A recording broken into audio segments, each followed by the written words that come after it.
The 39 Steps. Chapter 1. The Man Who Died. My name is Richard Hannay and I am 37 years old. I was born in Scotland, but in 1883 my family moved to Rhodesia. I grew up there and worked hard for 20 years. Then in March 1914 I returned to Britain.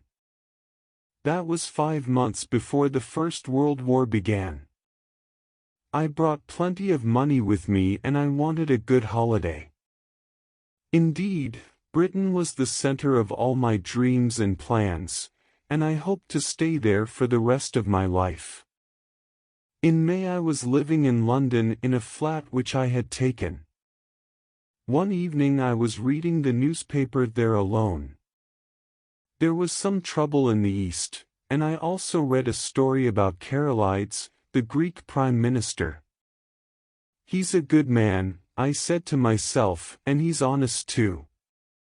He may be the strongest Prime Minister in Europe, but the Germans hate him. Suddenly I heard a quiet knock on the door. I put down the newspaper and opened the door. A man was standing outside, and I recognized him at once. I did not know his name, but he had a flat on the top floor. He was a thin fellow with small bright blue eyes. "I live on the top floor," he said. "Can I speak to you? May I come in?" I invited him in and shut the door. "I'm very sorry," he said. "But I'm in trouble. Will you help me?" "Well, I'll listen to you," I said. "But I'd rather not promise more than that." I could see that he was nervous. He could not stand still, so I mixed a strong drink for him. He drank it at once. When he put down the glass, he broke it. "Excuse me," he said. "I'm rather nervous tonight and there's a good reason for it." "Now you seem honest, sir, and you look brave too." "Well, I'm in great trouble and I need a friend." "Tell me about it," I said, "and then I'll give you my answer." "I'm an American," he said. "A few years ago I came to Europe to work for an American newspaper. I learned several languages and discovered quite a lot about European politics. I also found out the German plans for war and I know a group of German spies. Well, these spies are hunting me now, and that's the trouble. If you know anything about politics, sir, you'll know this. Europe is very near to war, and there's only one man who can stop it." "Who is he?" I asked. "Carolides, the Greek Prime Minister." "Oh, I've just been reading about him," I said. "There's a story in the evening paper." "Yes." "Well, the Germans want to kill him," he said. "They would kill me too if they could. Carolides will be coming to London next month. He has been invited to the Foreign Office on June 15th, and they've chosen that date to kill him. I'm the only man who can save him." "And how can I help you, Mr. Scutter?" he said. "Franklin P. Scutter. I've just told you, sir, that these spies want to kill me. I thought that I was quite safe in London. I was sure that my enemies hadn't followed me here. But yesterday evening I found a card in my letterbox, and there was a man's name on it. It was the name of my worst enemy." "You ought to tell the Foreign Office," I said. "They'll help you and they may save Carolides too." "There's no time for that. My enemies know that I'm in this building.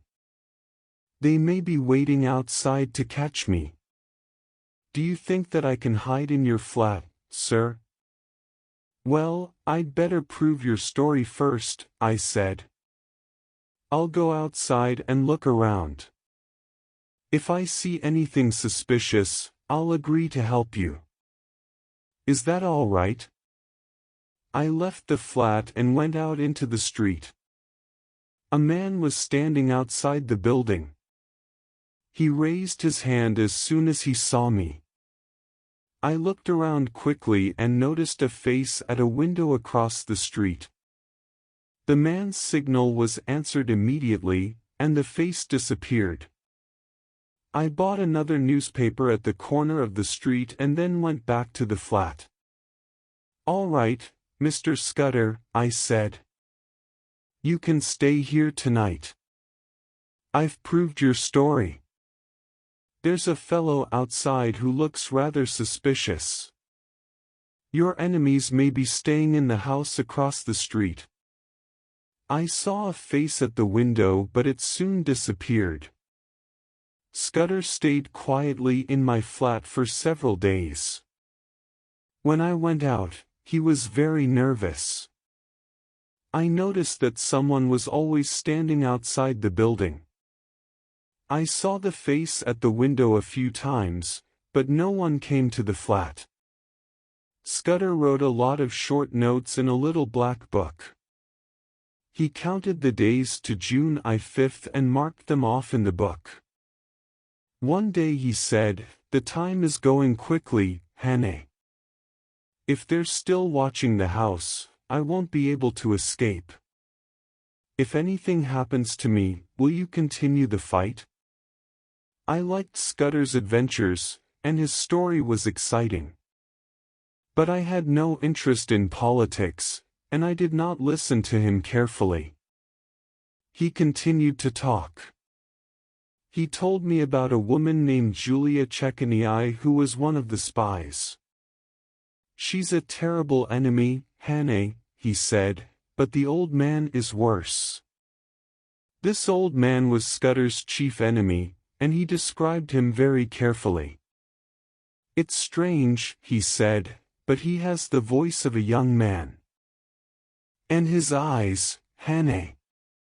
If you see his eyes, you'll never forget them. They're small and bright, like a bird's eyes. He talked for a long time that day.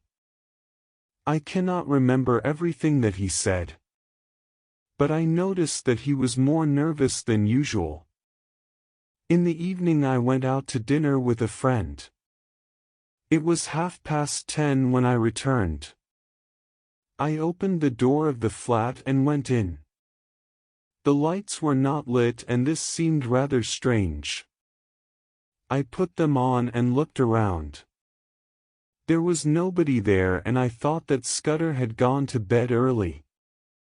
I walked into the next room and saw something in the corner.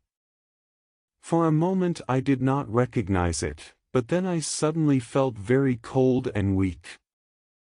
I wanted to open my mouth and cry out.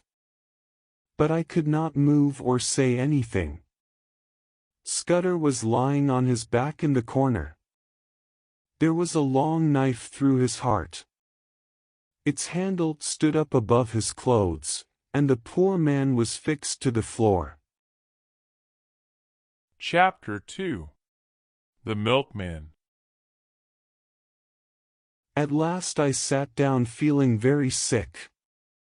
I sat there for perhaps 5 minutes and then I felt afraid.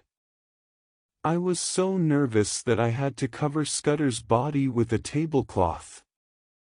But I could still see the form of the handle of the knife. It was pointing at me like a finger. I got a drink for myself and sat down again to think. Scutter was dead and his body proved his story.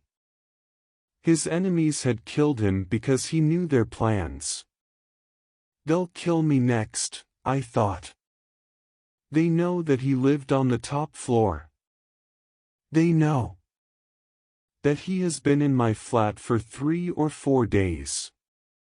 And they'll guess that he told me their plans. What could I do? Well, I could go to the police at once and tell them the story. But they would be suspicious if I told them about Scutter's death. They'll guess that I killed him, I thought. They may blame me for his death. I thought about the matter for a long time and then I made a plan. I had not known Scutter very well, but I had liked him. I enjoyed an adventure too, and I wanted to continue his work. I may write to the Prime Minister, I thought, or to the Foreign Office. But perhaps that won't be necessary. I'll disappear for a few weeks. Then I'll come back to London and go to the police. I went over to Scutter's body and took off the cloth. I had seen him writing in a little book and I searched his pockets. But the book was gone, and he had no papers at all. I opened my desk and took out a map of Britain. I thought that Scotland was the best place for my plan. I was born there and I still speak like a Scotsman. In Rhodesia I had learned German very well too, and I thought about going to Germany. But perhaps Scotland was the better idea. I chose Galloway, which was a wild part of the country. There were few big towns there, and it was not too far to travel. I knew that there was a train to Scotland in the morning. It left London at 7:10. But how could I get out of the flat? I should not be able to escape if Scutter's enemies were outside the building.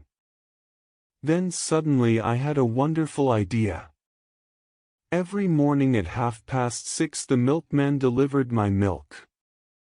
He was a young man and we were the same size. He had a short black mustache and wore a white hat and coat. My idea was to borrow his clothes and the can of milk. Then I could escape from the building as the milkman. I went to bed then and slept for a few hours. In the morning I had a bath and carefully cut my mustache. It was long and dark and I cut it short. I counted my money and put £50 in my pocket. While I was getting ready, I remembered my tobacco. When I put my fingers into the large tobacco box, I felt something hard under the tobacco. It was Scutter's little black book, and I put it in my pocket. It was a good sign, I thought. Scutter had hidden it there, and his enemies had not found it. It was 7:20 now, and the milkman was late. But suddenly I heard the noise of the milk can on the stairs, and I opened the door. "Come in, please," I said. "I want to speak to you." He came into the flat, and I shut the door. "Listen," I said, "you're a good fellow, and I want you to help me." I took a sovereign out of my pocket and added, "If you agree, I'll give you this." When he saw the sovereign, his eyes opened wide.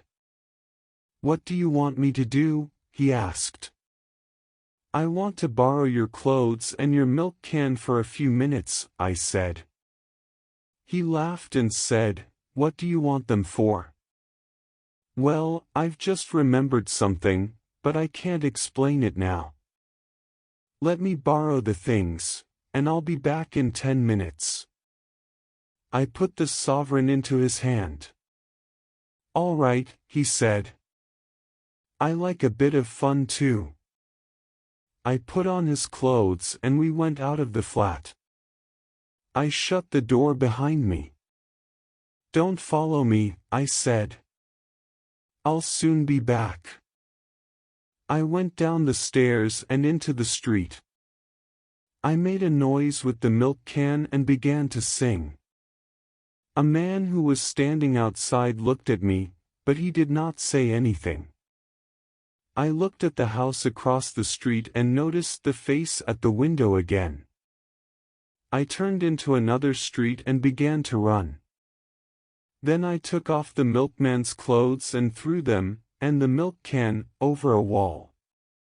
When I arrived at the railway station, it was 10 minutes past 7. The train was moving slowly out of the station, and I had no time to buy a ticket. I ran forward and caught the handle of a door. I got it open and climbed into the train. The ticket collector soon came along. He was rather angry with me, and I had to invent some excuses.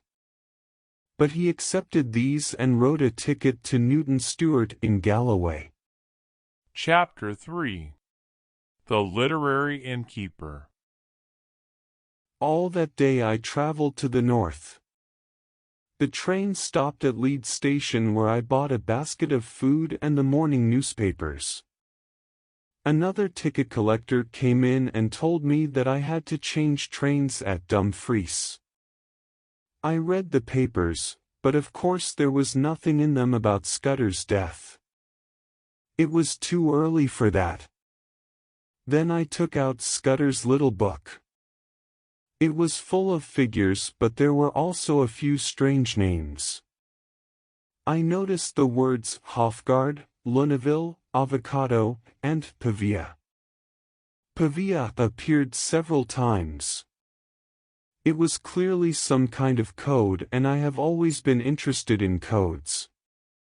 I looked carefully at this one. Scutter had written numbers instead of letters. But what did the names mean? I knew that some of them were towns. But had he used them instead of people's names? There is usually a keyword in codes like this, and I tried to guess it. Hofgaard was clearly not the keyword because it did not suit the rest of the code. I slept for an hour or two, and then the ticket collector's voice woke me up. "Be quick, sir. I mean that you have to change here." I looked out of the window.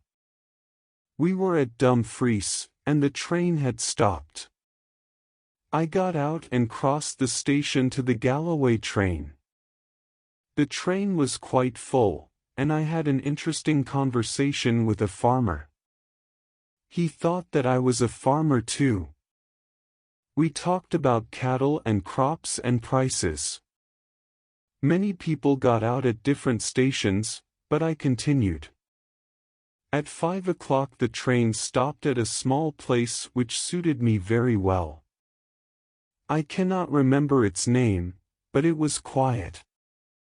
And it was a long way from London. I got out and a child took my ticket. It was such a fine evening that I felt quite happy. I followed the road for a mile perhaps and then took a path along a valley. It was not long before I reached a cottage. There was a woman at the door of the cottage and I spoke to her. She answered me very politely, and I said, "May I stay here tonight?" "You're welcome," she replied. "Please come in." Very soon she laid a fine meal in front of me, and I drank several glasses of thick sweet milk. When it grew dark, her husband came home. He was a big man with a thick black mustache. We talked politely for an hour or more, and smoked some of my tobacco. They did not ask me any questions but guessed perhaps that I was a farmer. In the morning I enjoyed a large breakfast. But when I offered half a sovereign to the woman, she would not take it. It was a warm day, so she gave me a small can of milk to take with me. It was 9 o'clock when I left the cottage. I walked a few miles to the south because I wanted to return to the railway. But of course I could not go back to the same little station. The railway men and the child would recognize me if they saw me again. And then they would remember me. So I went towards the next station and on my way there made a plan. The safest way was to return to Dumfries. The police might be searching for me, and I should be safer in a big town. When I reached the station, I bought a ticket to Dumfries. I did not have long to wait until a train came in. I got in with an old man and his dog, and the man soon went to sleep. I borrowed his morning paper which lay beside him. The story of the murder was on the first page. Big letters said, "Murder in a London flat." The milkman had waited for me for half an hour. Then he had called the police. They had got into my flat and found Scutter's body. The milkman had been arrested and taken to prison. I felt very sorry for the poor man. The story was continued on the back page. And the latest news was that the milkman had been released. The police were now looking for a man named Richard Hannay. They thought that he had escaped by train and gone to Scotland. I was glad that the milkman had been released. He knew nothing about the murder, and I had only given him a sovereign. He had been arrested and sent to prison for that. The train stopped at a station which I recognized. It was the place where I had got out the night before. Another train had just arrived from Dumfries, and 3 men had got out of it. They were talking to the railway men and the child. I watched them carefully. The child was pointing along the road which I had taken. The train started again. While it was moving out of the station, I covered my face with the newspaper. It had gone a mile perhaps when it suddenly stopped again. We were not at a station. The train was near a bridge over a river. This was my chance, and I changed my plan at once. I opened the door and jumped out. It would have been a good idea if I had not forgotten the dog. When I jumped, the dog tried to follow me. The old man woke up and rushed to the door. "Help! Help!" he cried. I ran down to the river bank and hid among some bushes there. The ticket collector and several people had come along and were standing at the open door. A man was pointing towards the river bank. But a lucky chance saved me. I had not noticed that the dog was tied to the man. Suddenly the dog jumped out and pulled the old man out too. They rolled down the bank, and everybody forgot me for a moment. The old man was rescued, but in the excitement the dog bit somebody. I took my chance and ran away through the bushes. When I looked back, the excitement was over. The people were climbing into the train again, and soon it began to move. I walked along the river bank and thought about my problem. I was safe, but I was also afraid. I do not mean that I was afraid of the police. I was thinking about Scutter's enemies and their plans which I knew. I felt sure that they would try to kill me or have me sent to prison. They were a danger to me, and I could not hide my fear. My troubles were not over yet. I climbed away from the river until I reached the top of a hill. There were other hills around me, and I could see clearly for several miles. There were the railway station and 1 or 2 cottages. Dust was rising over towards the east, and that meant a road. Then I looked up into the blue sky, and my heart almost stopped beating. A small plane was flying towards me.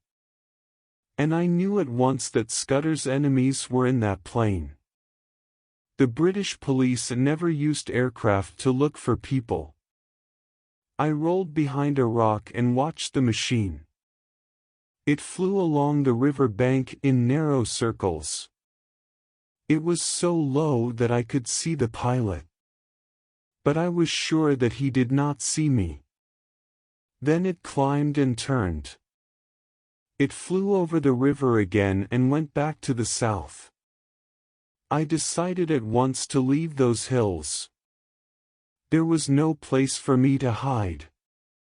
And my enemies would soon find me if they could look down on me from the sky. At 6 o'clock I reached the road. I followed it for a few miles. It was beginning to get dark when I came to a house beside a bridge. I was surprised to see one house standing alone in that wild country. A young man was standing on the bridge reading. "Good evening," he said. "It's a fine evening, isn't it?"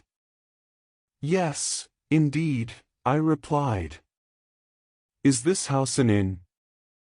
"Yes, sir, and I'm the innkeeper." "Would you like to stay here tonight?" "You're a very young innkeeper, aren't you?" "Well, my father died last year and left me this inn. I'm living here with my mother, but I don't like the work at all. I'd rather write stories, but what can I write about? I don't meet many interesting people." I suddenly got the idea that this young man could help me. "I'll tell you a story," I said, "and it's true too. I need a friend. And I'll tell you this story in order to get your help. I'll give you permission to write it, but don't do anything before June 15th. That's a very important date." Then I sat on the bridge and told him a story. He listened carefully, and his eyes were bright with excitement. "I'm a farmer from Rhodesia," I said, "and I came to Britain a few weeks ago. I traveled by ship from German West Africa. The Germans there thought that I was a spy. And they followed me all the way to Britain. They've already killed my best friend, and now they're trying to kill me. Have you read the newspaper today?" He nodded. "Well then, you know about the murder of Franklin Scutter. He was my best friend, and he was killed in my own flat." I told him that Scutter had worked for the Foreign Office. And I explained that he had known some of the German secrets. It was quite a long story, and I made it very exciting. At the end I said, "You're looking for adventure, aren't you? Well, you've found it now. These German spies may come here, and I want to hide from them." He took my arm politely and pulled me towards the inn.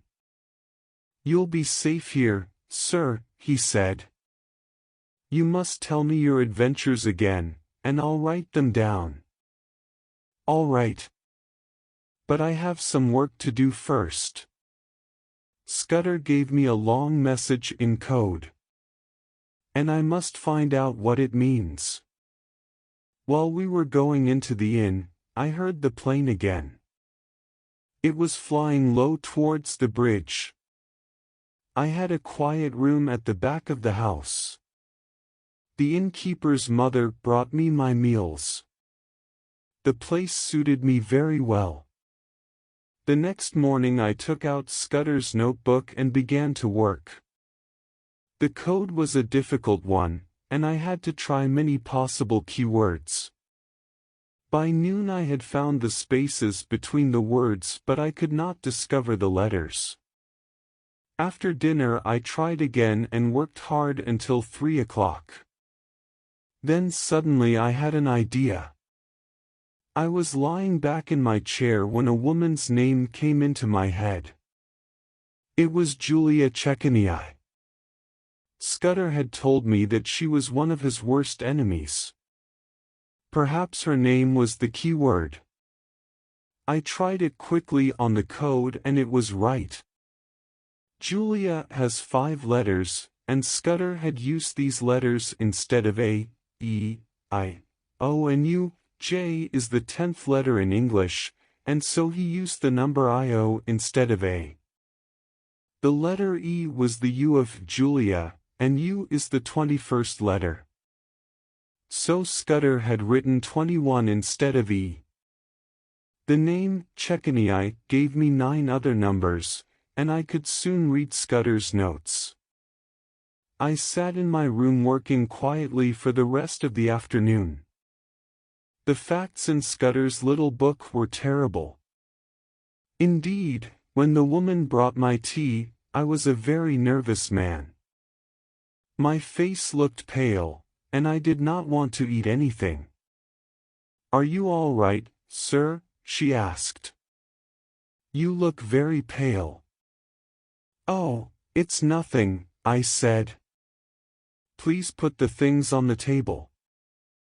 There was a sudden noise outside the inn, and the woman left my room. I heard a motor car stopping, and then there were several voices. A few minutes later the innkeeper rushed into my room. "Two men have just arrived," he said, "and they're looking for you.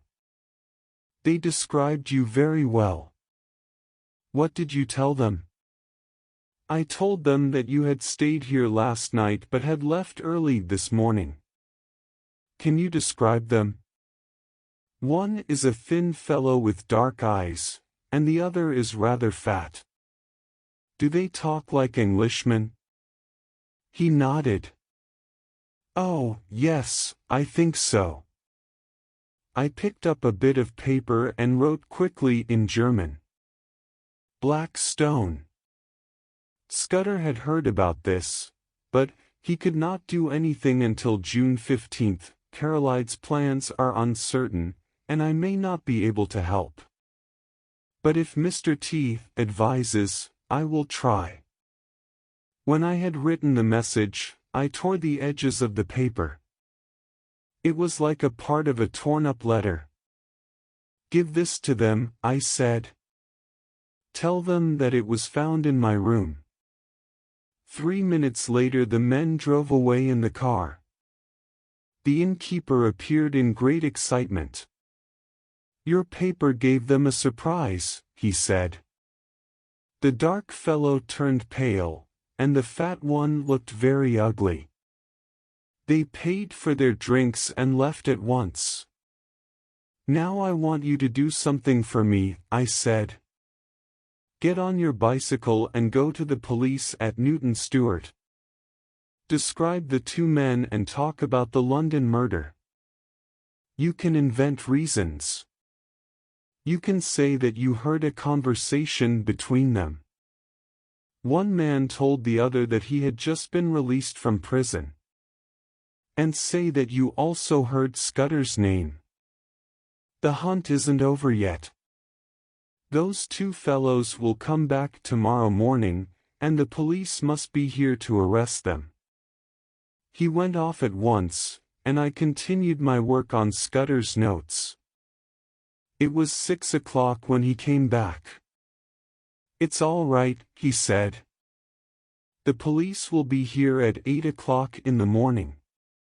We had a meal together, and I had to tell him my adventures again. He made notes about them during the meal. I could not sleep that night. I finished Scutter's book and then sat up in my chair until morning. I was thinking about Scutter's terrible story. At 8 o'clock 3 policemen arrived at the inn. The innkeeper met them and showed them the garage. They left their car there and then came into the inn. 20 minutes later another car appeared and stopped 200 yards from the inn. I was watching from a window above the front door. The car was driven under some trees and left there. 2 men got out of it and walked towards the inn. The plan which I had made was not a very good one. I hoped that the police would arrest the men. If they did so, I should be quite safe. But now I had a better idea. I wrote a note to the innkeeper and left it in my room. Then I opened my window and dropped quietly into some bushes in the garden. I ran across the garden and along the edge of a field. A few minutes later I reached the trees. I did not waste a moment. The car was standing there, and I got into it. I started the engine and drove away. The wind carried the sound of angry voices to my ears. But soon I was traveling along that road at 50 miles an hour. Chapter 4. Sir Harry, the Young Politician. It was a beautiful morning. But I was not thinking about the fine weather or the views around me. My thoughts were all of Scutter and his notes. The little man had lied to me. He had talked a lot about Carolides, and part of it was true. But he had not told me the important things. I did not blame Scutter for not telling me the real secrets. Perhaps he had been afraid to tell anyone. Of course Carolides was in danger, but the danger to all Europe was greater. That was the real secret which Scutter had kept in his little book. The words 39 steps appeared several times among his notes. And once he had written this, 39 steps. I counted them carefully. High tide there is at 17 minutes past 10. I wondered what it meant. That 39 steps must be at some place on the coast. The word tide proved that, but why was it important? Scutter had written that war was certain and no one could stop it. The German plans had been ready since February 1912. They would kill Carolides on June 14, and his death would be their excuse. The Germans will talk about peace in Europe, he wrote, but they don't want peace. They're ready for war and they're going to attack us suddenly. Scutter had also written about the visit of a French officer to London. He was the chief of the French army and was coming on June 5th. This officer will be told the British plans and will then return to France. Then Scutter had added that the Black Stone would also be in London on that day. They would learn the plans too and would send them immediately to Germany. I drove on through the pretty villages of Galloway. It was a beautiful part of Scotland. But I could not enjoy the peace that was all around me. I had to escape from my enemies and stay alive. I had to wait for a chance to help Scutter. But it was going to be very difficult.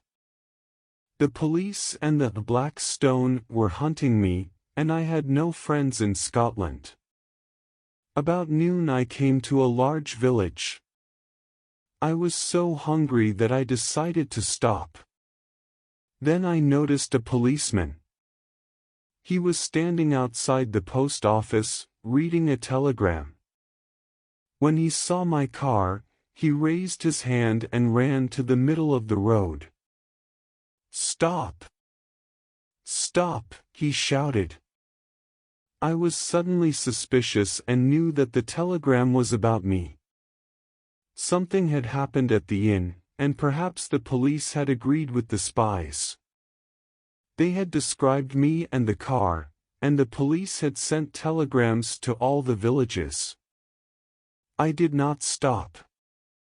The policeman put out his hand and ran beside the car. He caught my arm through the window, which was open. And I hit him so hard that he fell back. I drove into the country again, following a narrow road. I climbed several hills above a wide valley. I was tired and hungry and began to look for a quiet inn where I could rest. But suddenly there was a noise above me and I looked up. The plane was a few miles away, flying towards me. I drove fast down a hill between trees and high bushes. A car drove out from a narrow road at the side, and I could not stop. I pulled the wheel hard to the right and shut my eyes. My car ran through the bushes and started to fall. I saw the bottom of the valley 50 feet below. I sprang out of the car and rolled into a bush. There was a terrible noise as the car turned over several times. Then it lay like a pile of old metal at the bottom of the valley. Someone took my hand and pulled me out of the bush. A kind voice said, "Are you hurt?" A tall young man was standing beside me. "I'm very sorry about this," he said. "I saw your car, but neither of us could stop in time. I hope that you're all right. But you look quite pale." I was rather glad about the accident. The police were looking for that car, so I could not travel far in it. "It's my fault, sir," I said. "I oughtn't to drive fast on these narrow roads." "Well, that car will never be driven again. This is the end of my Scottish holiday, but I ought to be glad. It was almost the end of my life."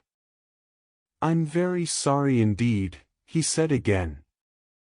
He looked at his watch and continued. "There'll be time to go to my house. You can change your clothes and have something to eat there. Where's your case? Is it below in the car?" "No. All my things are at an inn 40 miles away." I was wondering what to tell him about myself. I did not want to say that I was a Rhodesian. My name had been in the newspapers. The police knew that I had come from Rhodesia. Perhaps this man would guess the truth if I said anything about Rhodesia. So I decided to be an Australian. I had read a lot about Australia. I should be able to talk about that country if he asked me any questions. And he would never discover the truth. "I'm an Australian," I continued, "and I never carry a lot of clothes about with me." "An Australian," he cried.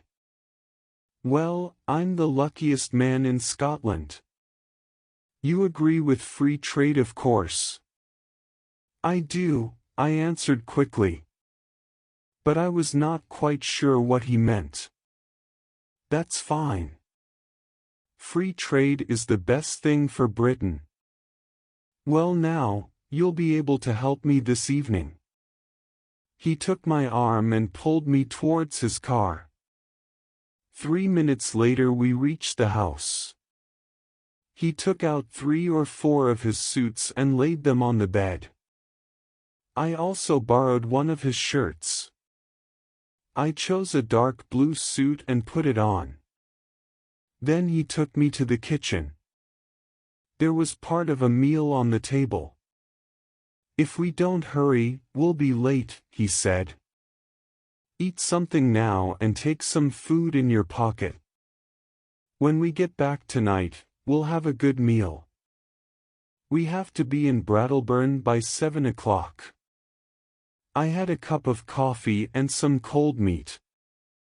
The young man stood by the fire and talked. "You've come just at the right time, Mr. Dash." "Oh, excuse me. You haven't told me your name." "Twisden," I said. "Ah, Twisden. Well, I'm in trouble, Mr. Twisden, and I'd like you to help me. There's a public meeting tonight at Brattlebern, and I have to make a speech about politics. I'm the Liberal candidate for this part of Galloway, and Brattlebern is my chief town. Well, I'd got everything ready for the meeting, and Crumpleton, the old Liberal Prime Minister, was going to make the chief speech. But I had a telegram from him this afternoon saying that he's ill and can't come. That means that I must make the speech myself. Well, you're the candidate, I said. You ought to be able to make a speech. Oh, I can make a short speech all right, but 10 minutes is quite long enough for me. Now be a good fellow, Twisden, and help me. You can tell the meeting all about free trade and Australia. I did not know anything about free trade, but I needed someone to help me too. Perhaps this was a chance. All right, I said. I'm not a very good speaker, but I'll talk to your friends about Australia. We left the house then and drove towards Brattleburn. On the way the young man told me a few things about himself, and one of these facts was very interesting. His father and mother were dead. He usually lived with his uncle who was the chief secretary at the Foreign Office. This was exciting news because the chief secretary was an important man. And I wanted to meet him. I hoped that this young man could do something for me. We drove through a little town where 2 police officers stopped the car. They shone their lamps on our faces, and I felt very nervous. I was afraid that they were going to arrest me. I'm sorry, Sir Harry, one of the officers said. We're looking for a stolen car and thought that this was it. Oh, that's all right. Sir Harry laughed. My car is too old for anyone to steal, he said, and we drove on. It was 5 minutes to 7 when we reached Brattleburn. Sir Harry stopped the car outside the town hall, and we went in. There were about 500 people in the hall. A gentleman stood up and made a short speech. He explained that Mr. Crumpleton was ill and could not come. But we're very lucky in Brattleburn this evening, he continued. A famous public speaker from Australia is here. But first we shall listen to the Liberal candidate for Brattleburn. Sir Harry then began his speech. He had about 50 pages of notes in his hand and he started to read them. It was a terrible speech, and I felt very sorry for him. Sometimes he looked up from the papers, and then he could not say anything. Once or twice he forgot the subject of the speech but remembered a few sentences from a book. And he repeated them like a schoolboy. His ideas were quite wrong too. He talked about the German danger, and I almost laughed out loud. There's no German danger at all, he said. The government has invented it. The Germans want peace, and so we don't need a big army. We're wasting public money on guns and warships. I thought about Scutter's little black book. The Germans' plans for war were ready and they were not interested in peace. I spoke after Sir Harry and talked about Australia. I described the country's politics and its plans and the work of the Liberal government. The people listened very politely and sometimes cheered. But I forgot all about free trade. The speakers were thanked at the end of the meeting. Sir Harry and I got into the car again and drove out of Brattleburn. That was a fine speech, Twisden, he said, and they enjoyed it. Did you hear them? Cheer when you said the word Liberal. Now we'll go home and you can have a good meal. I want you to stay at my house tonight. After dinner that night we sat by the fire and talked. Listen, Sir Harry, I said. I want to tell you something and it's very important. You're a good fellow, so I won't hide anything from you. Your speech was all wrong. He looked very surprised. Was it?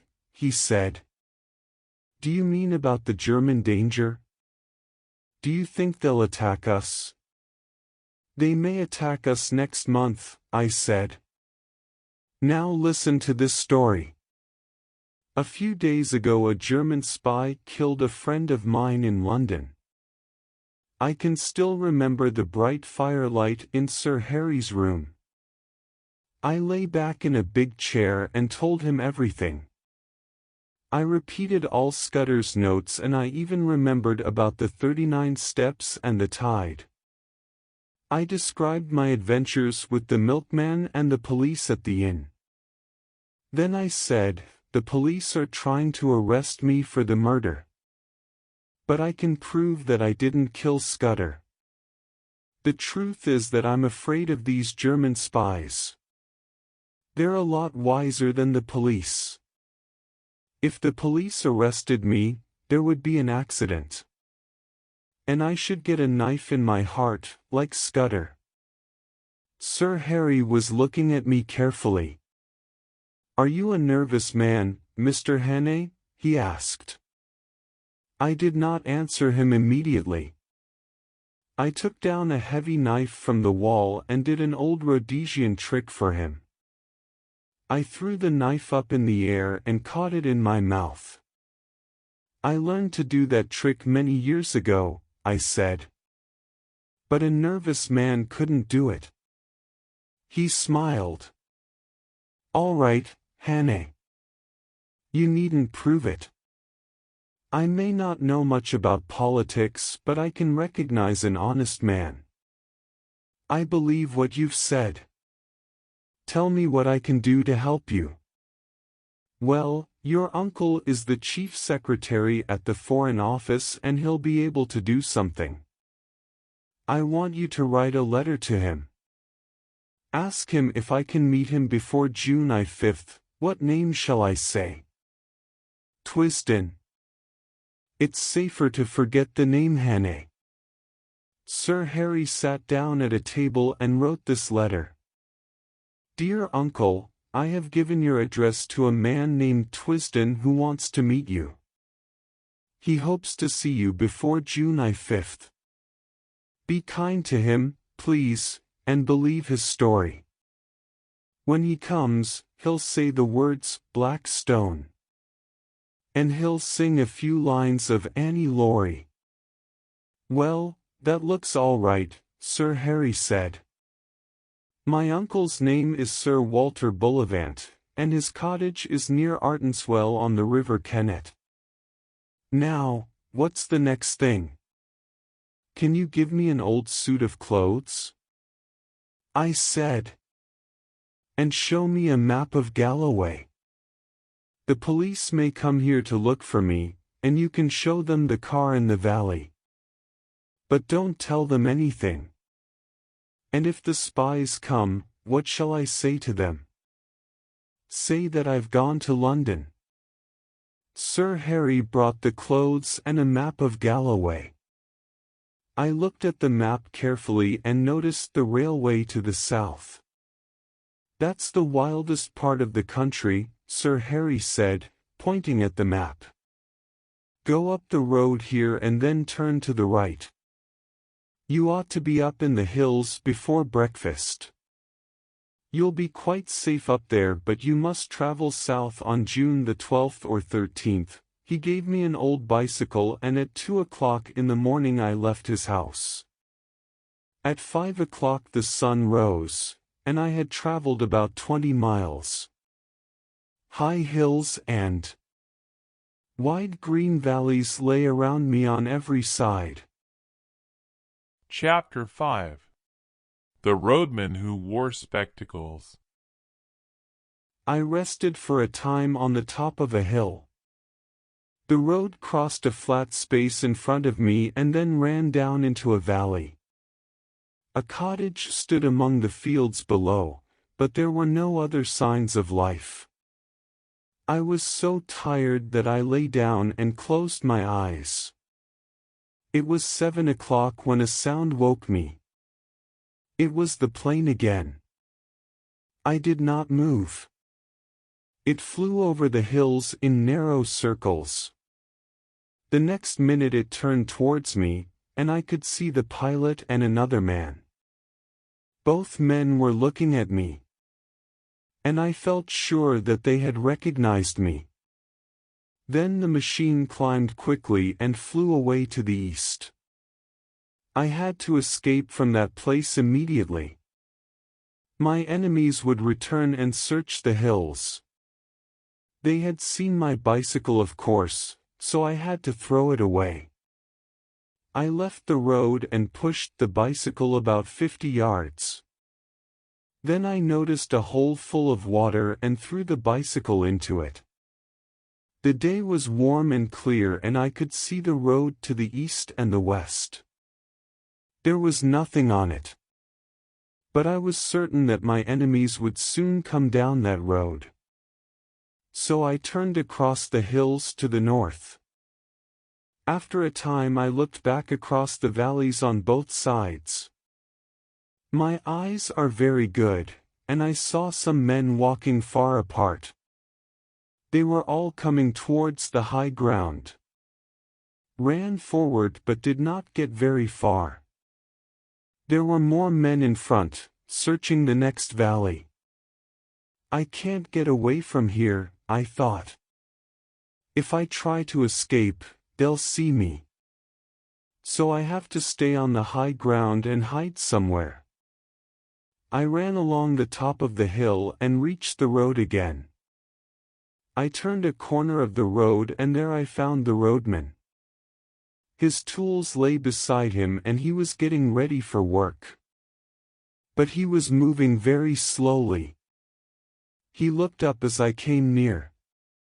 "This is a terrible job," he said, "and I can't do it today. I'm too ill to work, and that's the truth." He was a wild figure and he wore a pair of large spectacles. His eyes looked very red. "What's the matter?" I asked, but I knew the answer. "You do this job every day, don't you? Why can't you do it today?" "I do," he replied, "but my daughter doesn't come home from London every day. She came home yesterday, and we had a party last night." He took off his spectacles and then continued. "I got very drunk last night and my head feels very bad." "I'm sorry," I said. "Bed is clearly the best place for you." "Ah, but it's not easy. I got a postcard yesterday. The new road surveyor is coming to see this work today. If I go home to bed, he won't find me here. And then I'll lose my job." Suddenly I had a wonderful idea.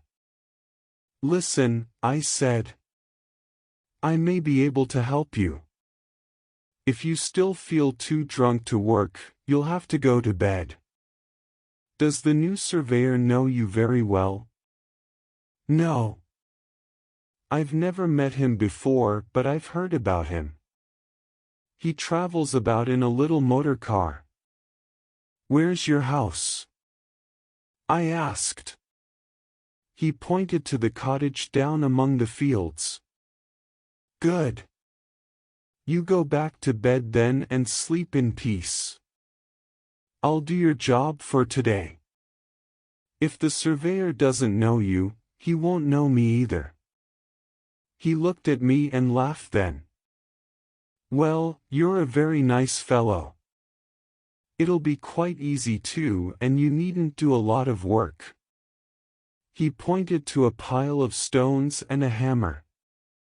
"I broke up those stones yesterday," he said, "and you needn't do any more of that. Take the barrow and go down the road. Keep on until you come to a pile of rocks. Bring them up here in the barrow. My name is Alexander Turnbull, but my friends call me Specky. That's because I wear these glasses. When the surveyor comes, you'll have to talk politely. And call him, sir." He'll be quite happy then. The surveyor may know that you wear spectacles, I said. Let me borrow them for today. He laughed again. Well, this is a fine trick. He gave me his glasses and his dirty old hat. I took off my coat and gave it to him. Take this home with you, I said, and keep it for me. Then he left me. 10 minutes later I was like a roadman myself. I had rubbed dust on my trousers and shoes. Turnbull's trousers were tied below the knee, and I had tied mine in the same way. Those German spies would notice everything, and I was afraid of my hands. They looked clean and rather soft, so I rubbed dirt on them. Turnbull had left his food and an old newspaper beside the road. It was 8 o'clock now, and I was feeling quite hungry. So I stole some of his bread and cheese and had a quick meal. Then I began my new job and pushed the barrow up and down the road. While I was working, I remembered an old friend in Rhodesia. He was a policeman when I knew him. But he had done many strange things in his life. He had often been in danger and knew the value of a good disguise. He used to say, "But a disguise alone isn't enough, Hannay. You must try to be another person and you must believe it yourself. If you can't do that, your disguise will soon fail." So now I believed that I was the roadman. And I thought about my life and my job. I lived in the little cottage in the valley. My daughter had come home the day before and we had had a party. I had got drunk and was still feeling sick. But the surveyor wanted to see me today, and I had to wait for him. I worked for an hour or more and got quite dirty. It was a very dusty job. Suddenly a voice spoke from the road and I looked up. A small motor car had stopped and a young man was talking to me. "Are you Alexander Turnbull?" he asked. "I'm the new road surveyor, and my office is in the town hall at Newton Stewart. The road looks all right here, Turnbull. There's a soft part about a mile away, and you must clean the edges. I'll be around here again next week. Good morning." He drove away, and I felt very glad. My disguise had been quite good enough for him. About 11 o'clock a farmer drove some sheep down the road. When he saw me, he stopped. "What's happened to Specky?" he asked. "He's ill," I replied. "I'm doing his job for a few days." About noon a big car came down the road. It went past me and stopped 100 yards away. 3 men got out of the car and walked slowly back towards me. I had seen 2 of them before. They were the men who had visited the Galloway Inn. One of them was thin and dark and the other was rather fat. But I did not know the third man who was older than the others. "Good morning," the third man said. "You have a fine easy job here." I did not answer at once. I put down the handles of the barrow and stood up slowly. They were looking at me carefully, and their eyes missed nothing. "There are worse jobs than this," I said, "but there may be better ones too. I'd rather have yours and sit all day in that big car." The man who had spoken was looking at Turnbull's newspaper. "Do you get the papers every day?" he asked. "Yes, I get them, but they're 3 or 4 days late." He picked up the paper and looked at the date on it. Then he put it down again. The thin fellow was looking at my shoes and spoke a few words in German. Then the older man said, "You have a fine pair of shoes. Did you buy them here?" "I did not," I said. "These shoes came from London. I got them from the gentleman who was hunting here last year." "Now what was his name?" And I rubbed my ears so as to remember the name. The fat man now spoke in German. "Let's go," he said. "This fellow is all right." They asked me one more question. "Did anyone go past here early this morning? Perhaps he was riding a bicycle." I thought about this question for a moment. Then I said, "Well, I was a bit late this morning. My daughter came home from London yesterday and we had a party last night. I opened the door about 7 o'clock, and there was nobody on the road then." The three men said goodbye to me and went back to their car. 3 minutes later they drove away. I felt very glad that they had gone. But I continued to work. This was wise too because the car soon returned. The three men looked at me again as they went past. I finished Turnbull's bread and cheese and by 5 o'clock I had finished the work. But I was not sure about the next step. I felt certain that my enemies were still around the place. If I walked away, they would stop me. But I had to get away from them. I decided to go down to Turnbull's cottage. I would take his things back to him and get my coat. I would stay there until it was dark. And then I hoped to escape across the hills. But suddenly another car came down the road and stopped. There was one man in it and he called to me. "Have you got any matches?" I looked at him and recognized him at once. This was a very lucky chance. His name was Marmaduke Jopley, and I had met him once or twice in London. I hated the fellow. He was a friend of rich young men and old ladies who often invited him to their homes. Well, Jopley was such a weak fellow that he could not hurt me. And I decided to act quickly. "Hello, Jopley," I said.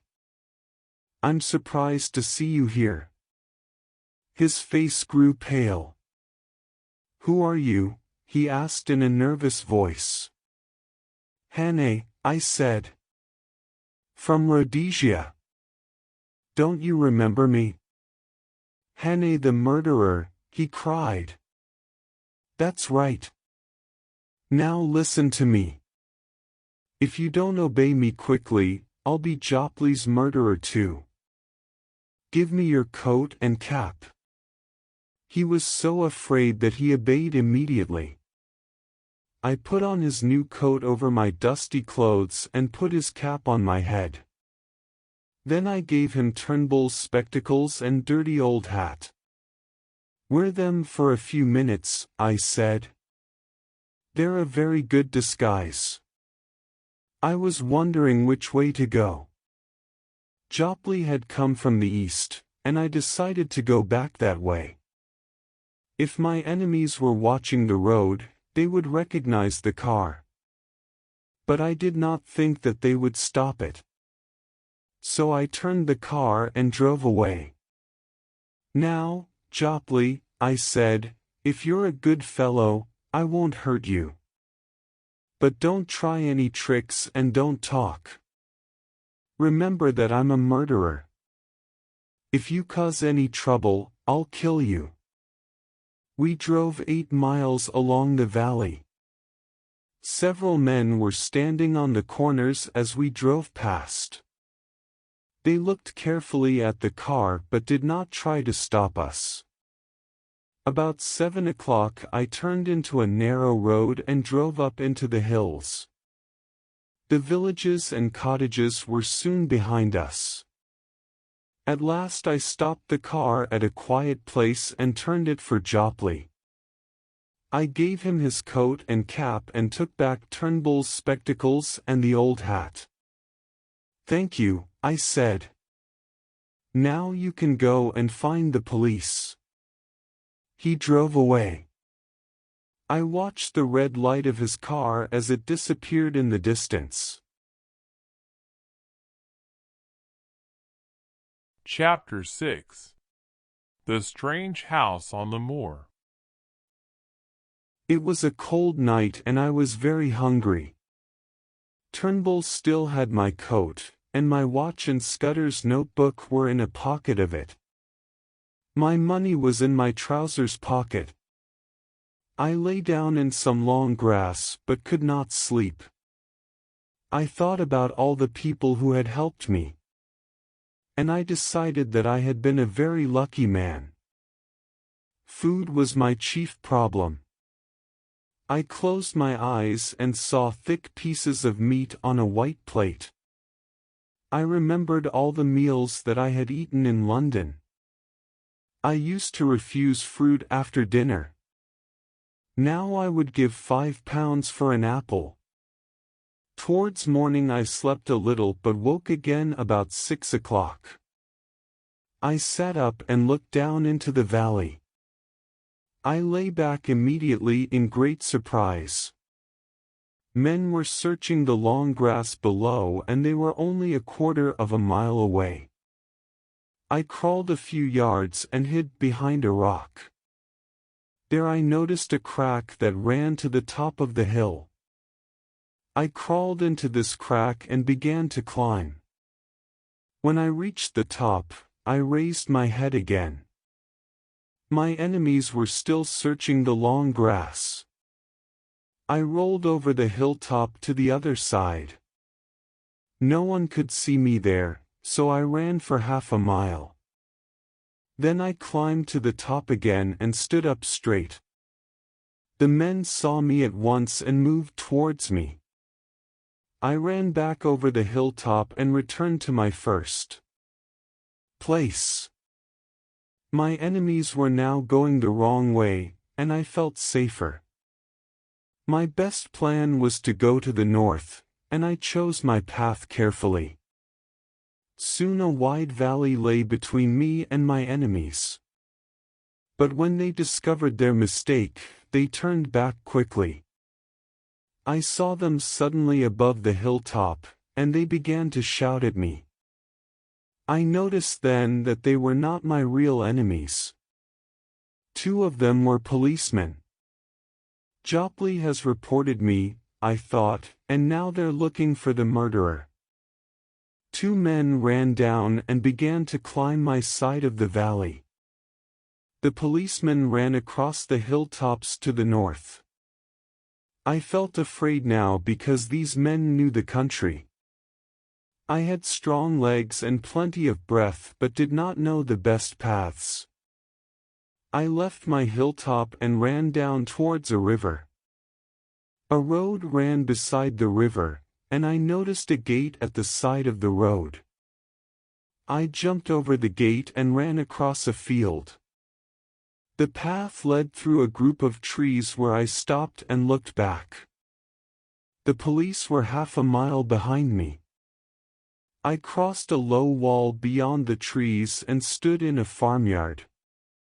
The farmhouse was about 50 yards away. There was a glass building at the side of the house, and an old gentleman was sitting at a desk inside. He looked at me as I walked towards the building. The room was full of books and cases which contained old stone tools and broken pots. I saw several boxes of old coins. Books and papers covered the old gentleman's desk. He was a kind old man with a round face and a bald head. And he was wearing a pair of large spectacles. When I went in, he did not move or speak. I could not say a word either. I looked at him and noticed his eyes. They were small and bright and very clear. His bald head was shining like a glass bottle. Then he said slowly, "You are in a hurry, my friend." I pointed across the farmyard and the field. Some figures were climbing over the gate beside the road. "Ah, they're policemen," he said, "and you're running away from them. Well, we can talk about it later. I don't want the police to come in here. If you go into the next room, you'll see 2 doors. Go through the doorway on the left side and shut it behind you. You'll be quite safe in there." Then he picked up a pen and went on with his work. I obeyed him at once. I went into the next room and through the left-hand doorway. It was very dark inside, and there was only one window which was high up in the wall. I was safe from the police in that room, but I was not very happy. Indeed, I felt suspicious. Everything was so easy that I began to wonder. Why did that old fellow help me? I asked myself. I've never seen him before, and he didn't ask me any questions. While I was waiting, I thought about food again. I made plans for my breakfast, and it was very exciting. I would have bacon and eggs. The old man could not refuse to give me that. I could eat a pound of bacon and a dozen eggs. I was thinking about this meal when the door opened. A man who was standing outside made a sign to me, and I followed him to the old gentleman's room. "Have the police gone?" I asked. "Yes. They asked me if you had come here. But I didn't tell them anything important. This is a lucky morning for you, Mr. Richard Hannay." He spoke quietly and seemed very young now. I was watching him all the time.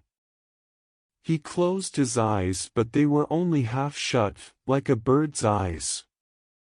And I suddenly remembered what Scutter had told me. "If you see his eyes, Hannay," he had said, "you'll never forget them." Was this man Scutter's worst enemy? And was I now in the enemy's house? I would kill the old man if these thoughts were true. He guessed my plan and smiled. Then his eyes moved to the door behind me. I turned and saw 2 men with guns in their hands. He knew my name, but he had never seen me before. And this was my only chance. "What are you talking about?" I asked. "My name isn't Richard Hannay. It's Ainsley." "Is it? But of course you have other names. We won't quarrel about a name." He was still smiling at me. I thought of another plan quickly. I had no coat and my clothes were still very dirty. They were quite a good disguise for me, so I began to tell a story. "Why did you save me from the police?" I asked. "I didn't want to steal that money. It has caused me so much trouble that you can have it." And I took 4 sovereigns from my pocket and threw them on the old man's desk. "Take it," I said, "and let me go." "Oh, no, Mr. Hannay, I won't let you go. You know too much for me to allow that. You're acting very well, but you can't deceive me." I wondered if he was sure about me. For a moment I saw a little doubt in his eyes. "I don't want to deceive you," I said. "Why don't you believe me? I stole that money because I was hungry." The 2 men left the car and went away after the accident. I climbed down the bank and found the money on the floor of the car. The police have been hunting me since then, and I'm very tired." The old man was clearly in doubt now. He was still suspicious of me, but we had never met before. And that made him careful. "Tell me your adventures," he said. "What happened to you yesterday?" "I can't. I haven't eaten anything for 2 days. Give me a meal first, and then I'll tell you everything."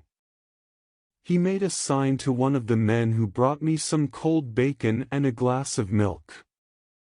Suddenly, while I was eating, the old man spoke to me in German. It was a trick, of course, so I did not look up or answer him. When I had finished, I began my story again. I had come from Leith and was going to visit my brother in Wigton. I was not traveling by train because I had only a little money. On my way I saw an accident. A car ran off the road and fell into a little valley. A man had jumped out of the car before it fell. And then another man appeared. They talked for a few moments and then went away together. I went down to the car. It was completely destroyed, but I found the 4 sovereigns on the floor. I put the money in my pocket and ran away. I went into a shop in the nearest village and tried to buy some food. I offered a sovereign to the shopkeeper. She was suspicious and called the police. I escaped, but the policeman tore my coat completely off. "Well," I cried, "they can have the money back. A poor man hasn't got a chance." "That's a good story, Hannay," the old man said. "But I don't believe it." Then he sat back in his chair and began to rub his right ear. "It's the truth," I shouted. "My name is Ainsley, not Hannay." Those policemen knew me and were shouting my name from the hilltop. I looked at the bright eyes and the bald head in front of me. I knew that his doubts were growing. He had never seen my face. It was different from my photographs. And my clothes were very old and dirty. "You'll have to stay here," he said at last. "If you aren't Richard Hannay, you'll be quite safe. But if you are Hannay, I'll kill you myself. I'll soon discover the truth." He rang a bell and another man came in. "Bring the car," he said. "There'll be 3 for dinner." He looked at me carefully again, and there was something quite terrible in his eyes. They were cold and cruel, like the bright eyes of a snake. I could not look away from them. They made me weak, like a child, and I wanted to crawl to him. He was Scutter's worst enemy. But I would have served him if he had asked me. He was rubbing his right ear again. Then he spoke in German to one of the men. And when I heard his words, my strange thoughts left me. "Karl, put this fellow in the storeroom and don't let him escape. Remember that," he said. The storeroom was very dark, but the 2 men did not come inside with me. They sat down outside where I could hear them talking. I felt around the walls of the room and touched several boxes and barrels. Then I sat down on one of the boxes to think about my difficulties. The old man and his friends would soon return and recognize me. They would remember the roadman because I was still wearing Turnbull's clothes. I could guess their questions. Why were the police looking for a roadman? Why was he found 20 miles away from his job? They would remember Marmaduke Jopley too, I thought, and probably Sir Harry. I could not continue to deceive these foreign enemies and I would be alone with them here. My chances of escape were not very great. Suddenly I grew angry and hated these German spies in Britain. I would not sit in this dark place and do nothing. I had to attack them or try to escape. I got up and walked around the room again. The boxes and barrels were too strong for me to open, but then I reached a cupboard in the wall. It was probably locked because I could not open it. But there was a crack in the door.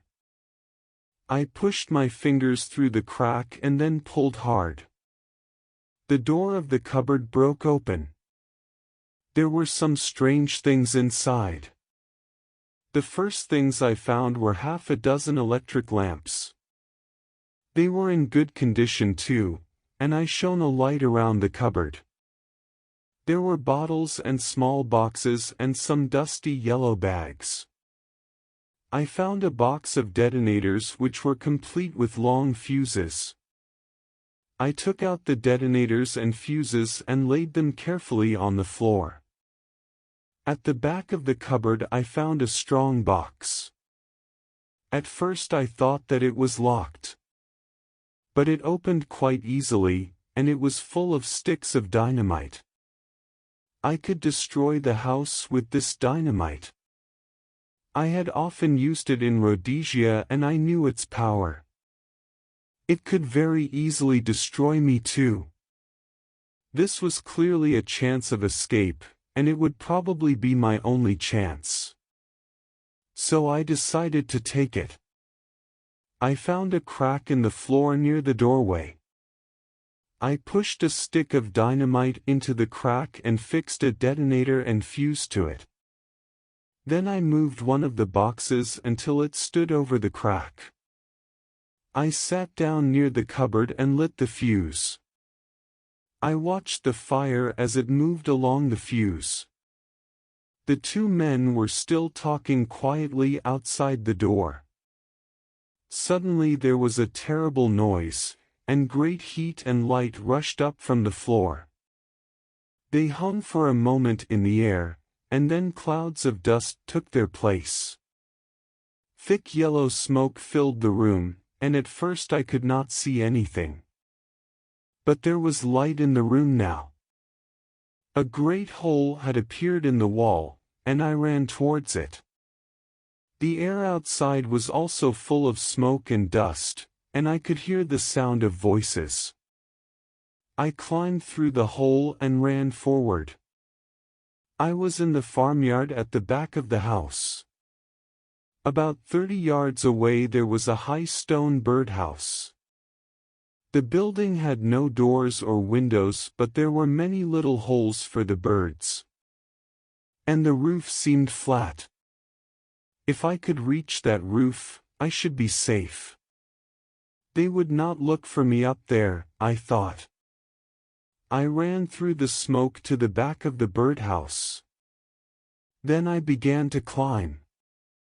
It was hard work, and I went up very slowly. But at last I reached the top and lay down behind a low wall. The dust and smoke had made me sick, and I felt very tired. But I was safe up there and soon I fell asleep.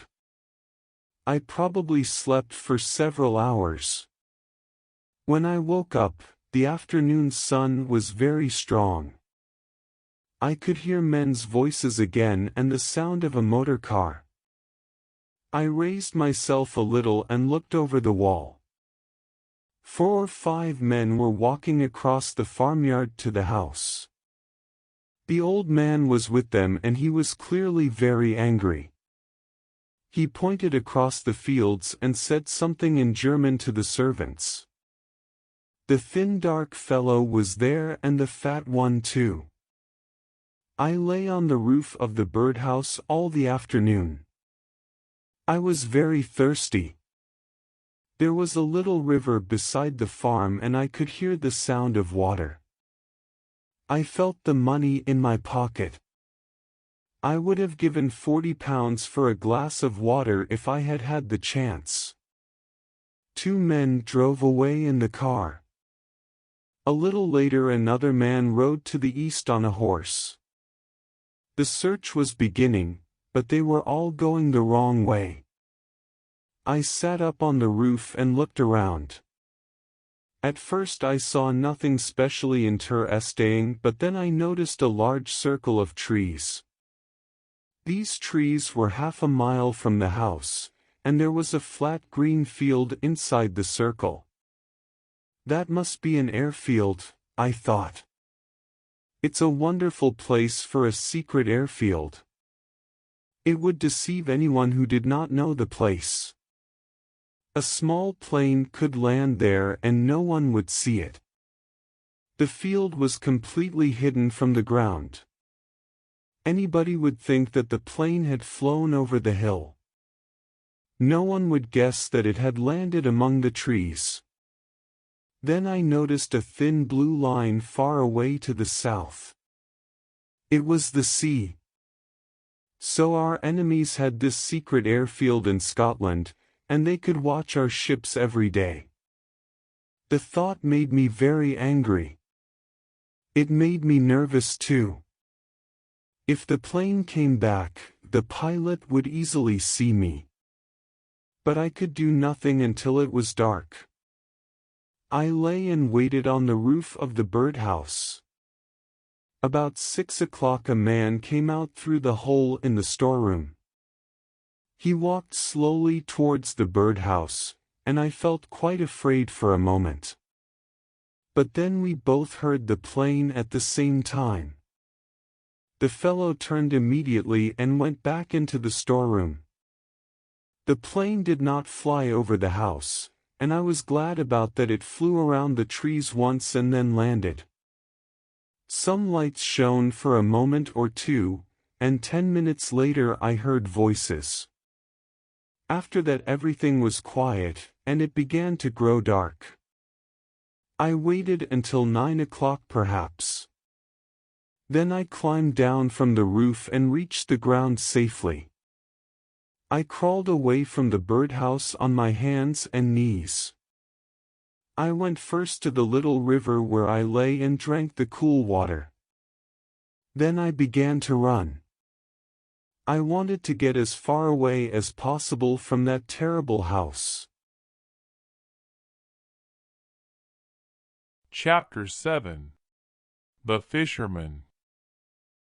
I was free now, but I felt rather sick. I could still smell the smoke of the dynamite, and an hour later I had to rest. It was about 11 o'clock when I reached the road safely. I wanted to go back to Mr. Turnbull's cottage. My coat was there, with Scutter's notebook in the pocket, and I had to have that book. My plan then was to find the railway and travel to the south.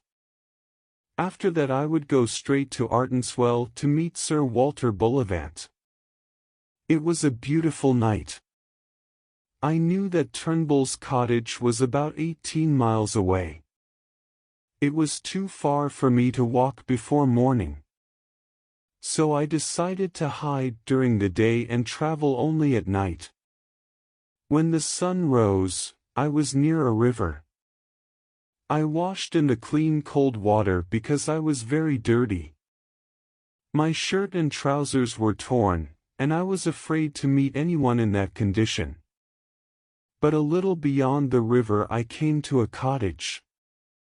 And I was so hungry that I had to stop there. The man was away from the house, and at first his wife was suspicious of me. She picked up an axe and seemed quite ready to attack me. "I've had a bad fall in the hills," I said, "and I'm feeling ill. Will you help me?" She did not ask any questions but invited me into the house. She gave me a glass of milk and some bread and cheese. Then I sat by the fire in her kitchen and we talked. I offered her a sovereign for her trouble, but she refused it at first.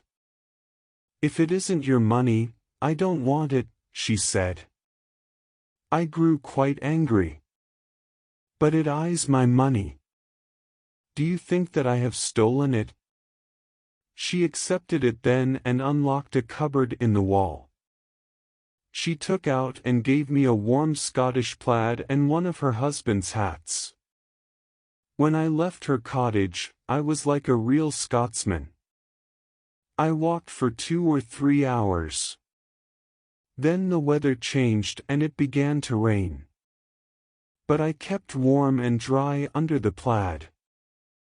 A little later I came to a large rock which hung over some low ground. The grass under the rock was quite dry. So I lay down and slept there all day. When I woke up, it was almost dark. The weather was still wet and cold, and I was uncertain about the way. Twice I took the wrong path and probably walked 20 miles. But at 6 o'clock in the morning I reached Mr. Turnbull's cottage. Mr. Turnbull opened the door himself, but he did not recognize me. "Who are you?" he asked. "Why do you come here on a Sunday morning?" "I'm just getting ready to go to church." I had forgotten the days of the week. Every day had seemed the same to me. I felt so ill that I could not answer him. But then he recognized me. "Have you got my glasses?" he asked. I took them out of my pocket and gave them to him. "Of course you've come back for your coat," he said. "Come in, man. You look very ill. Wait. I'll get you a chair." When I was in Rhodesia, I had often had malaria. And it was still in my body. I knew the signs of it very well. Now the rain and the cold had brought it back again. But soon Mr. Turnbull was taking off my clothes and leading me to the bed. I stayed with him for 10 days, and he looked after me very well. The malaria lasted about 6 days. Then my body grew cool again and I got up. He went out to work every morning and returned in the evening. I used to rest all day. He had a cow which gave us milk. And there was always some food in the house. One evening I said, "There's a small airfield about 15 miles away. Have you ever seen it? A little plane lands there sometimes. Do you know who owns the place?" "I don't know," he said. "I've seen the plane, of course, but I don't know anything about it." He brought me several newspapers while I was staying with him. And I read them with interest. But I saw nothing about the murder in London. Turnbull did not ask me any questions, not even my name. I was surprised about this, and one day I said, "Has anyone asked you about me?" "There was a man in a motor car," he said. "He stopped one day and asked me about the other roadman." "That was you, of course."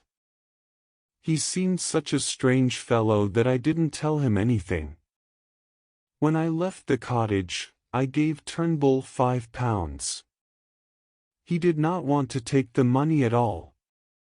His face grew red, and he was quite rude to me. But at last he took it and said, "I don't want money. When I was ill, you helped me. Now you've been ill, and I've helped you. It isn't worth a lot of money." The weather was beautiful that morning, but I was beginning to feel nervous. It was the 12th of June, and I had to finish Scutter's business before the 15th. I had dinner at a quiet inn in Moffat and then went to the railway station. It was 7 o'clock in the evening. "What time does the train go to London?" I asked. 10 minutes to 12, the railway man said. It was a long time to wait, so I left the station. I found a quiet place near a hilltop and lay down there to sleep. I was so tired that I slept until 20 minutes to 12. Then I ran down to the station where the train was waiting. I decided not to go to London.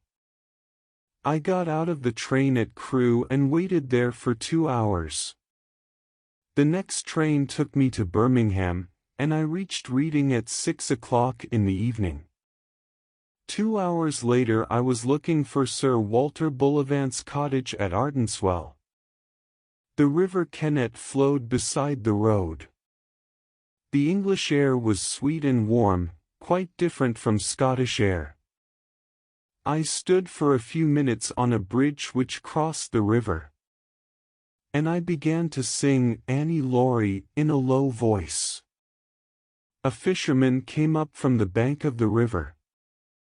As he walked towards me, he began to sing Annie Laurie also. The fisherman was a great big fellow. He was wearing an old pair of grey trousers and a large hat. He looked at me and smiled. And I thought that he had a wise and honest face. Then he looked down with me at the water. "It's clean and clear, isn't it?" he said. "The Kennet's a fine river. Look at that big fish down there. But the sun has gone now. If you tried all night, you wouldn't catch him." "Where?" I said. "I can't see him." "Look. Down there. A yard from those water plants." "Oh, yes. I can see him now.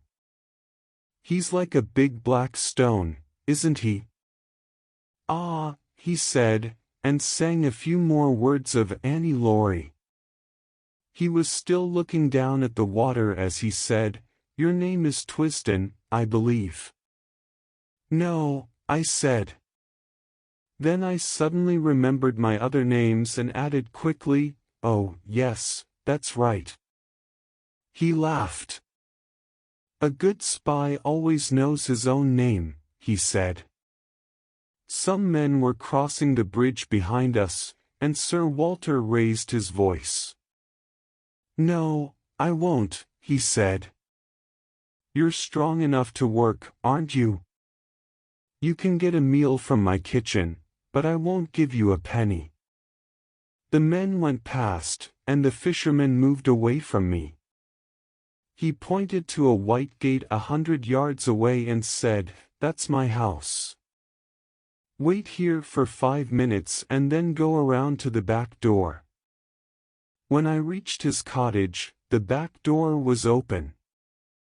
Sir Walter's butler was waiting to welcome me.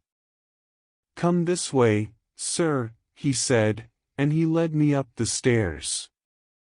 He took me into one of the bedrooms. There was a complete set of clothes on the bed. I noticed a dinner suit and a clean white shirt. But there were other clothes too and several pairs of shoes. "I hope that these things will fit you, sir," the butler said. "Your bath is ready in the next room. I'll ring the bell for dinner at 9 o'clock, sir." When he had gone out, I sat down. I thought that I was dreaming. At this time the day before I had been asleep on a Scottish hilltop. Now I was in this wonderful house, and Sir Walter did not even know my name. I had a bath and then put on the white shirt and the dinner suit. Everything fitted me very well. The bell rang for dinner, and I went down to meet Sir Walter. "You're very kind, sir," I said, "but I must tell you the truth. I haven't done anything wrong, but the police are looking for me at this moment." He smiled. "That's all right. We can talk about these things after dinner. I'm glad that you got here safely. I enjoyed that meal, and the wine was good too. Sir Walter was an interesting man who had traveled in many foreign countries. I talked about Rhodesia and the fish in the Zambezi River, and he told me some of his adventures. After dinner we went into his library, and the butler brought us coffee. It was a very nice room, with books and fine pictures around the walls. I decided to buy a house like that when I had finished Scutter's work. Sir Walter lay back in his chair. "I've obeyed Harry's orders," he said. "And now I'm ready to listen, Mr. Hannay. You've got some news, I believe." I was surprised to hear my real name, but I began my story. And I told him everything. I described my meeting with Scutter and his fears about Carolides. I told him about the murder and my adventure with the milkman. "Where did you go then?" he asked. "I went to Galloway. I soon discovered the secret of Scutter's code and then I could read his notes." "Have you still got them?" "Yes." Then I described my meeting with Sir Harry and how I had helped him at Brattleburn. Sir Walter laughed. "Harry can't make a speech," he said. "He's a very good fellow but his ideas are all wrong. Go on with your story, Mr. Hannay." I told him about Turnbull then and my job as a roadman. He was very interested in that. "Can you describe those fellows in the car?" he asked. "Well, one of them was thin and dark. I had seen him before at the inn with the fat one. But I didn't know the third man who was older than the others." "And what happened after that?" "I met Marmaduke Jopley next, and had a bit of fun with him." Sir Walter laughed again when I described that part of the story. But he did not laugh at the bald old man in the farmhouse. "How did you escape from the place?" he asked. "I found dynamite, fuses and detonators in a cupboard," I replied, "and I almost destroyed the building. There's a small airfield there where the plane lands. After that I was ill for a week with malaria. It would have been worse if I hadn't had the thick plaid. And Turnbull looked after me very well. Then I traveled south by train, and here I am." Sir Walter stood up slowly and looked down at me. "You needn't be afraid of the police, Hannay," he said. "They aren't looking for you now." I was surprised to hear this. "Why?" I cried. "Have they found the murderer?" "No, not yet. But the police know that you didn't kill Scutter." "How do they know that?" "Because I received a letter from Scutter. He had done several jobs for me, and I knew him quite well. He was a good spy with only one fault." "What was that?" "He always wanted to work alone, and he failed for that reason. The best spies always work with other spies, but Scutter couldn't do that. I was very sorry about it because he was a fine fellow and a very brave man. I had a letter from him on May 31st, but he was dead then." "He was murdered on May 23rd, wasn't he?" "Yes, and he wrote the letter on the 23rd. He was always trying to deceive his enemies. So he sent the letter first to Spain, and then it came back to England." "What did he write about?" "He told me that Britain was in great danger. He also said that he was staying with a good friend.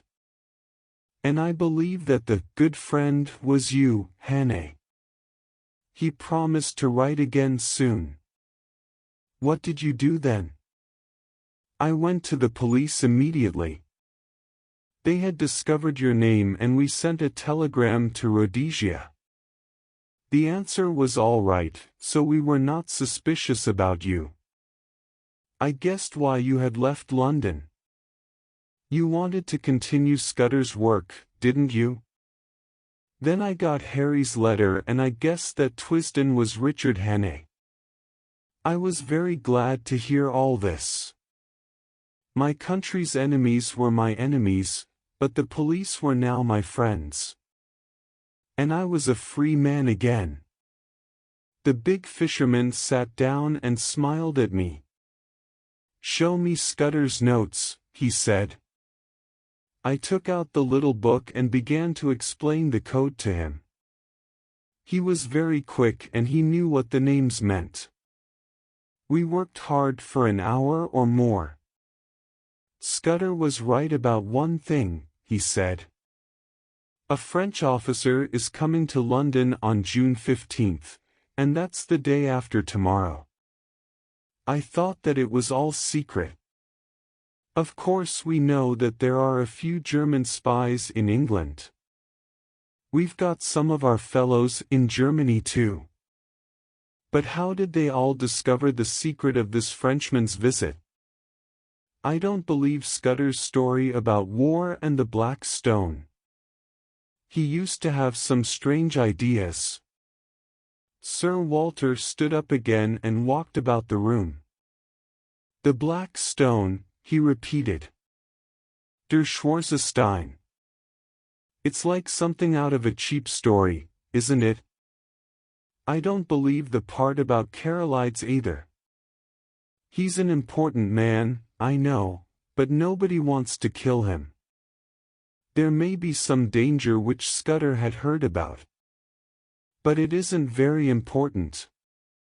It's the usual spy business which the Germans enjoy very much. Sometimes they kill a man, as they killed Scutter. And the German government pays them for it." The butler came into the room. "It's the telephone, sir," he said. "Your office in London. Mr. Heath wants to speak to you." Sir Walter left the library. When he returned a few minutes later, he looked quite pale. "Scutter was right," he said, "and I was wrong. Carolides is dead. He was shot about 3 hours ago." Chapter 8. The Coming of the Black Stone. In the morning the butler took away the dinner suit and brought me some other clothes. I went down to breakfast and found Sir Walter at the table. There was a telegram in his hand. "I've been busy during the night," he said. "I spoke to the Foreign Secretary and to the Secretary for War. They telephoned to the First Lord of the Admiralty, and they're bringing the Frenchman to London today instead of tomorrow. His name's Royer, and he'll be here at 5 o'clock this evening. This telegram is from the First Lord of the Admiralty." He pointed to the hot food on the table, and I began to eat. It was a very good breakfast.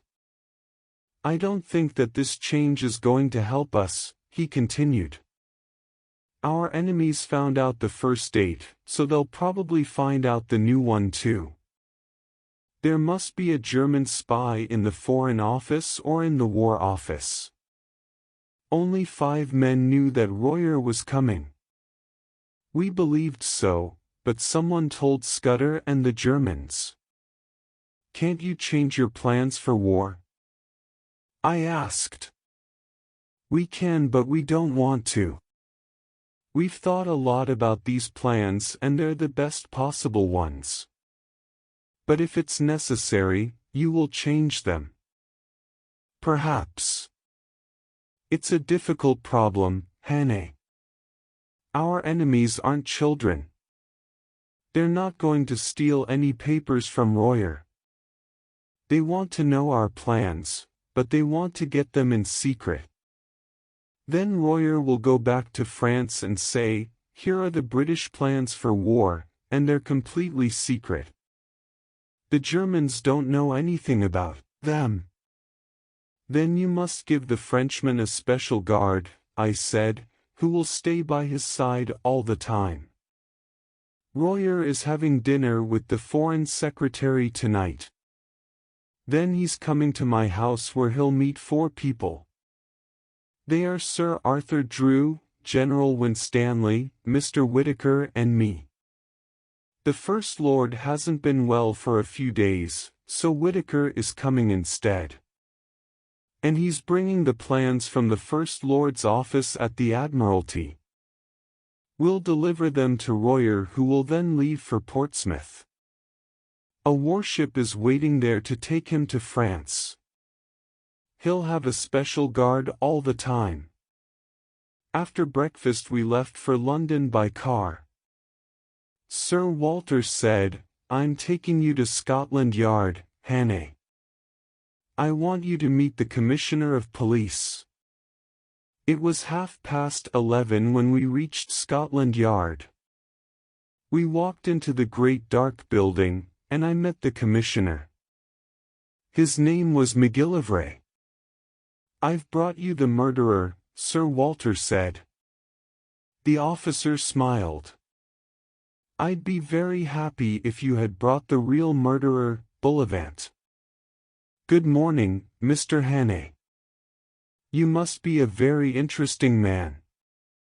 "And he's going to tell you some interesting things," Sir Walter said, "but not today.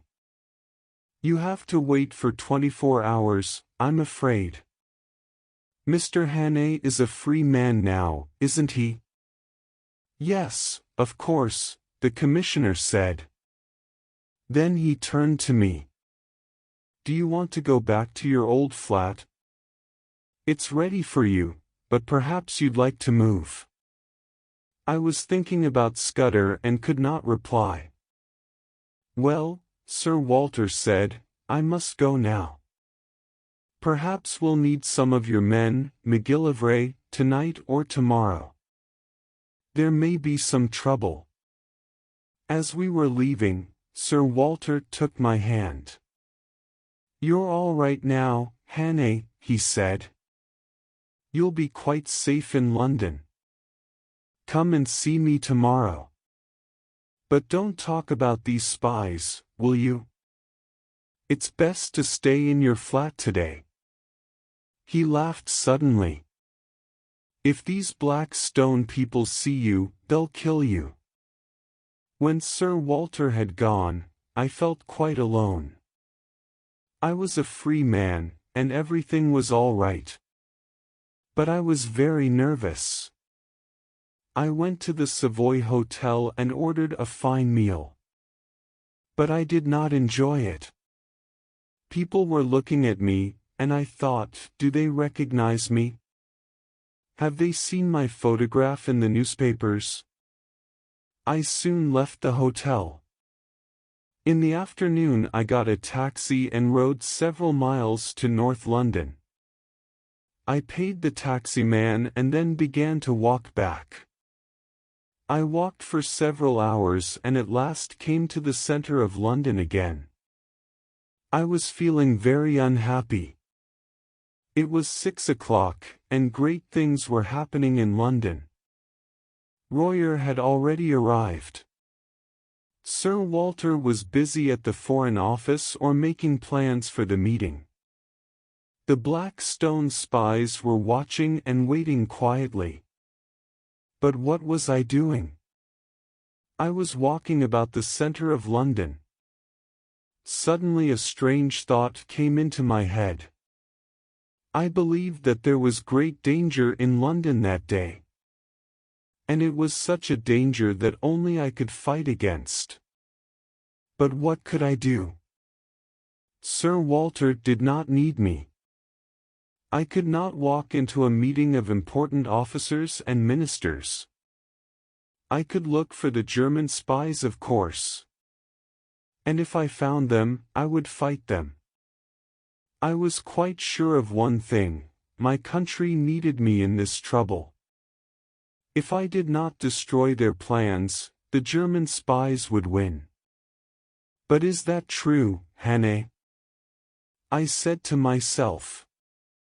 Can't Sir Walter and his friends easily look after Britain?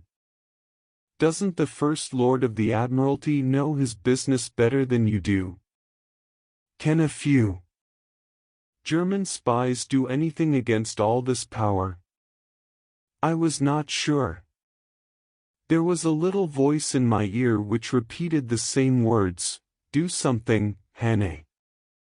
Get up and do something now, or you'll never sleep well again." At 9:30 I was walking along Jermyn Street. And I decided what to do. I would go to Sir Walter's house. I knew the address and I could easily find it.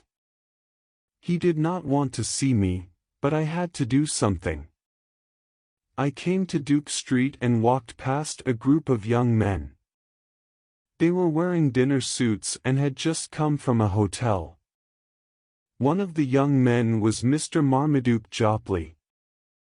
He saw me and recognized me at once. "Look," he cried. "It's the murderer. Hold him. Hold him. That's Hannay the murderer." Jopley caught my arm, and the others rushed to help him. A policeman ran across the street. I hit Jopley hard with my left hand and saw him fall. But then the crowd held me and I could not move. "What's the matter here?" the policeman said.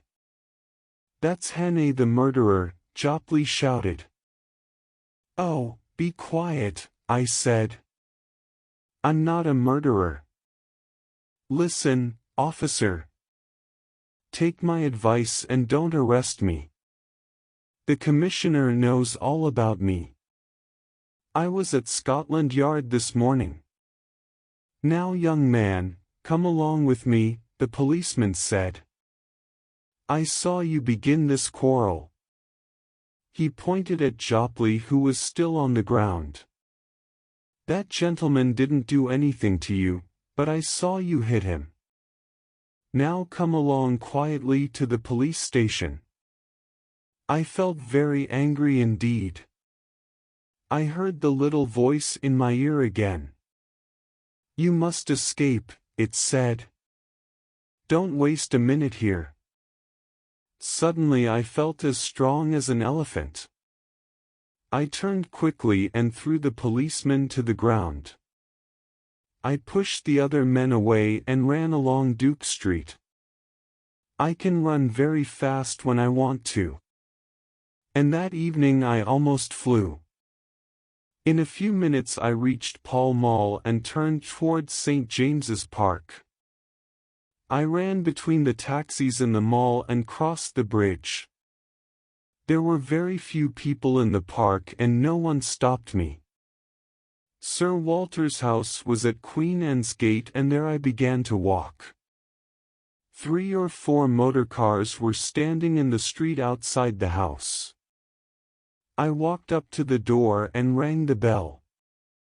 The butler opened the door at once. I could hear cries in the distance, but the street was empty. "I must see Sir Walter," I said. "My business is very important." "Come in, sir," he said. "I'm afraid you can't see him immediately. But you can wait in the hall until the meeting is over." It was an old house with a large square hall. Doors led into several rooms on each side. A guard who was dressed in plain clothes stood outside one of the doors. I sat down in a corner near the telephone. I made a sign to the butler. "I'm in trouble again," I said. "But I'm working for Sir Walter, and he knows all about it. The police and a crowd of people are following me and may come here. Please don't tell them that I'm here. And don't let them come in." "All right, sir," he replied. A minute or two later I heard voices outside. The doorbell rang and the butler went to answer it. Someone spoke to him from outside, and he suddenly stood up very straight. "I am sorry," he said. "This is Sir Walter Bullivant's house, and Sir Walter is Chief Secretary at the Foreign Office. I'm afraid that I don't know anything about a murderer. Now please go away, or I shall call the police myself." Then he shut the door and walked back through the hall. 2 minutes later the bell rang again, and a gentleman came in. While he was taking off his coat, I saw his face. It was a famous face, and I had often seen his photograph in the newspapers. The gentleman was Lord Allo, the First Lord of the Admiralty. He was a big man with a large nose and bright blue eyes. He walked past me, and the guard opened the door of the room for him. I waited in the hall for 20 minutes. And during this time the little voice was still speaking in my ear. "Don't go away," it said. "You'll soon be needed." A little bell rang at the back of the house. And the butler immediately came into the hall. The First Lord left the meeting room, and the butler gave him his coat. I looked at the gentleman for a moment, and he looked straight at me. It all happened very quickly. My heart jumped suddenly because I noticed a light in his eyes.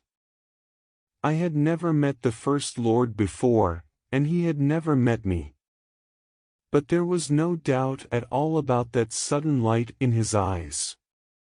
It meant that he had recognized me. He looked away at once and walked to the door. The butler opened it for him and closed it behind him. I picked up the telephone book and quickly found Lord Allo's telephone number. I rang and the butler answered. "Is the First Lord at home?" I asked. "Yes, sir," the voice said. "But he's not very well. He's been in bed since this afternoon." "Can I give him a message, sir?" "No, thank you," I said, and I put the telephone down. I crossed the hall quickly to the meeting room and went in without knocking. 5 surprised faces looked up from a round table. Sir Walter was there and Drew, the War Minister. I easily recognized Sir Arthur Drew from his photographs in the papers.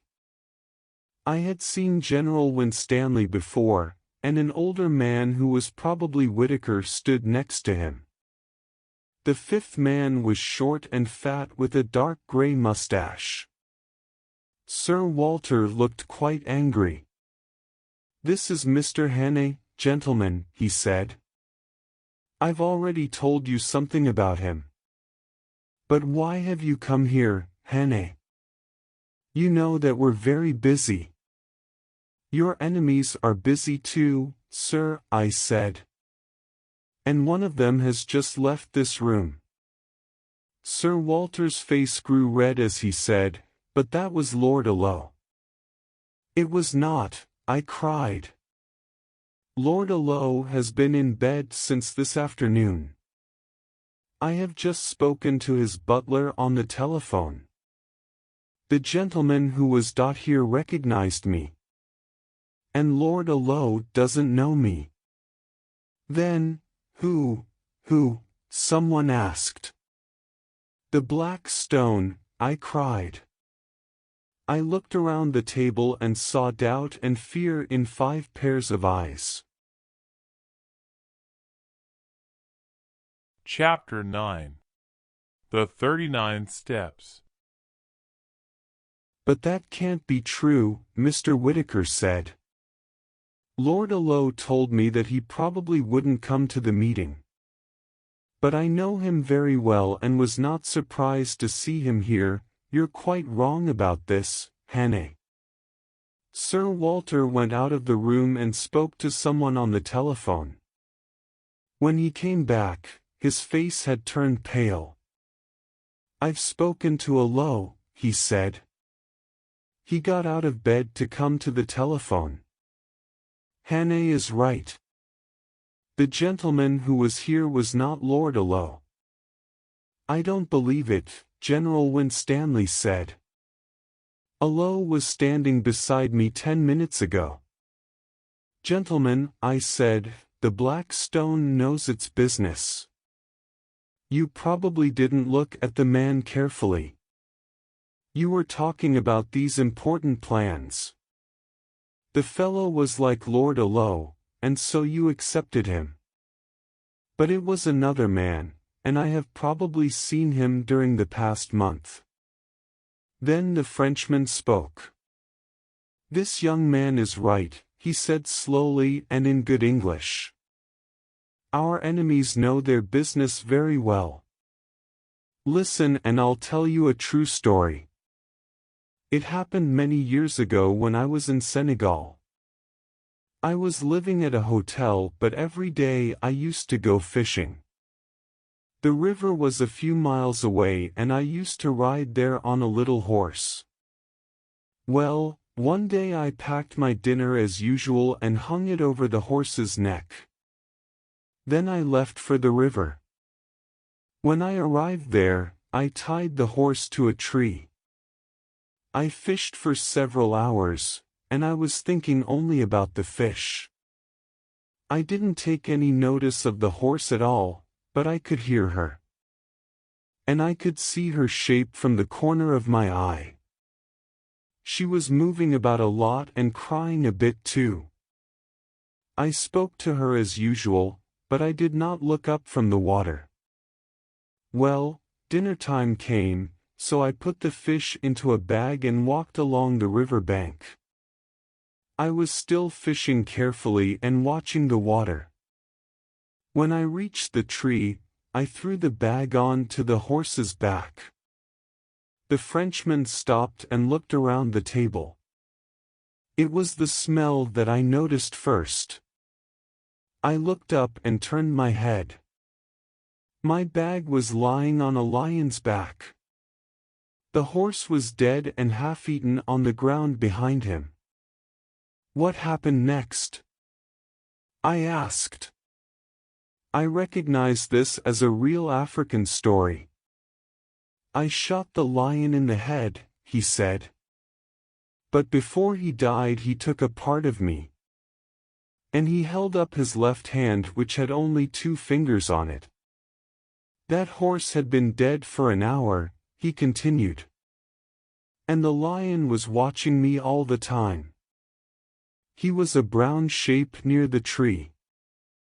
I had seen the shape and color but I had not looked carefully. That was my mistake, gentlemen, and we have made the same mistake tonight.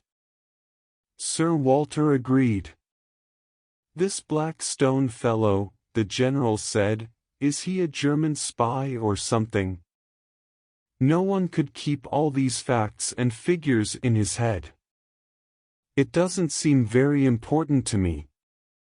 Oh, yes, he could, the Frenchman replied.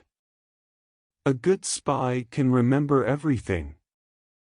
His eyes are like a camera. Did you notice that he didn't speak at all? He read the papers several times but didn't say anything.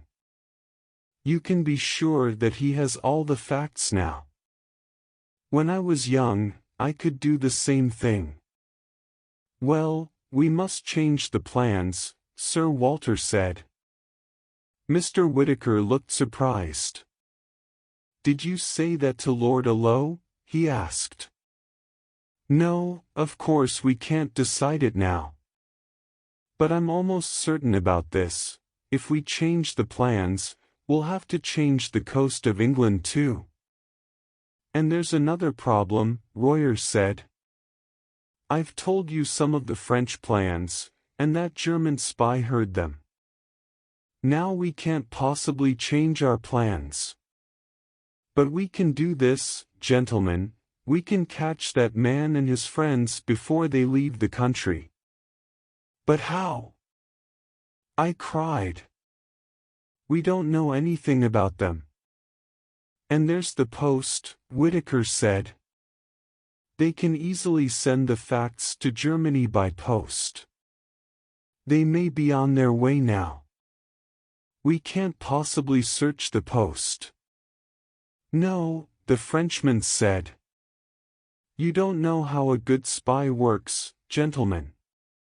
He delivers the secrets himself. The Germans will pay the man who brings the plans. So we still have a chance.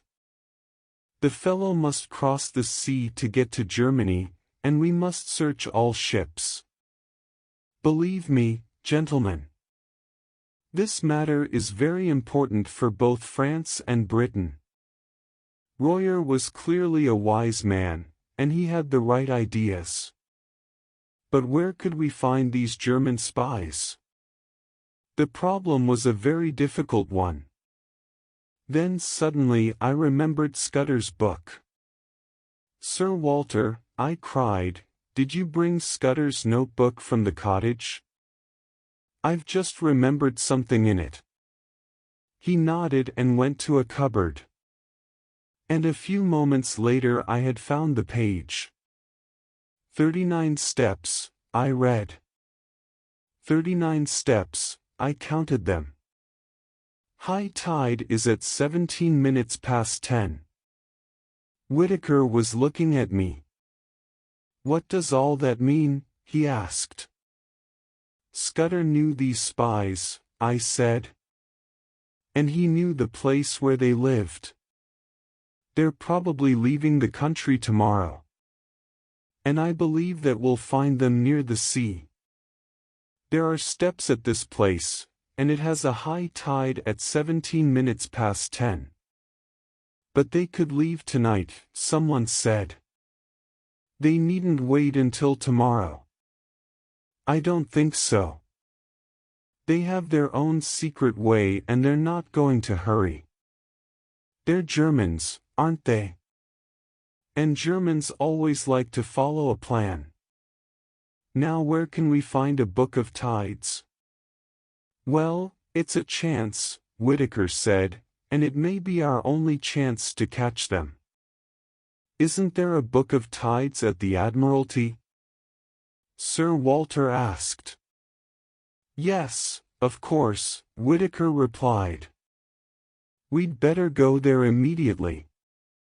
We went out into the hall, and the butler gave their coats to the gentlemen.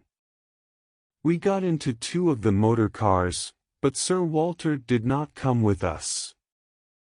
I'm going to Scotland Yard, he said. We'll probably need some of MacGillivray's men. We reached the Admiralty and followed Whitaker through several empty rooms to the map room. There he found a book of tides and gave it to me. I sat down at a desk and the others stood around me. But the job was too difficult for any of us. There were hundreds of names in the book. And high tide was at 17 minutes past 10 in 40 or 50 places. I put down the book and began to think about the steps. We're looking for a place, I said, which probably has several sets of steps. But the important set has 39 steps in it. And the tide is important too, Royer said. So that means that it's probably a small harbor. These fellows won't try to escape in a big boat. They may have a yacht or a fishing boat.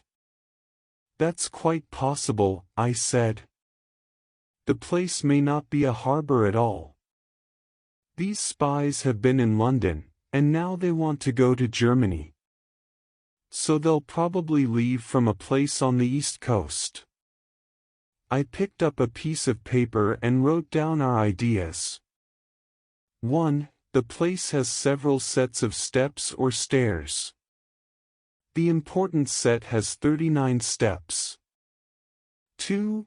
high tide is at 17 minutes past 10, and the tide may be necessary for boats to leave. 3. The place has a small harbor or it may be a piece of open coast. 4. The Germans may use a yacht or a fishing boat. Then I guessed 3 things and wrote them down. 1. The steps may not be a part of the harbor. 2.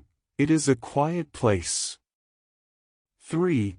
It is on the east coast between Cromer and Dover. We have to look for a foreign yacht. Sir Walter came into the room with McGillivray behind him. The police are watching the harbors and railway stations, McGillivray said.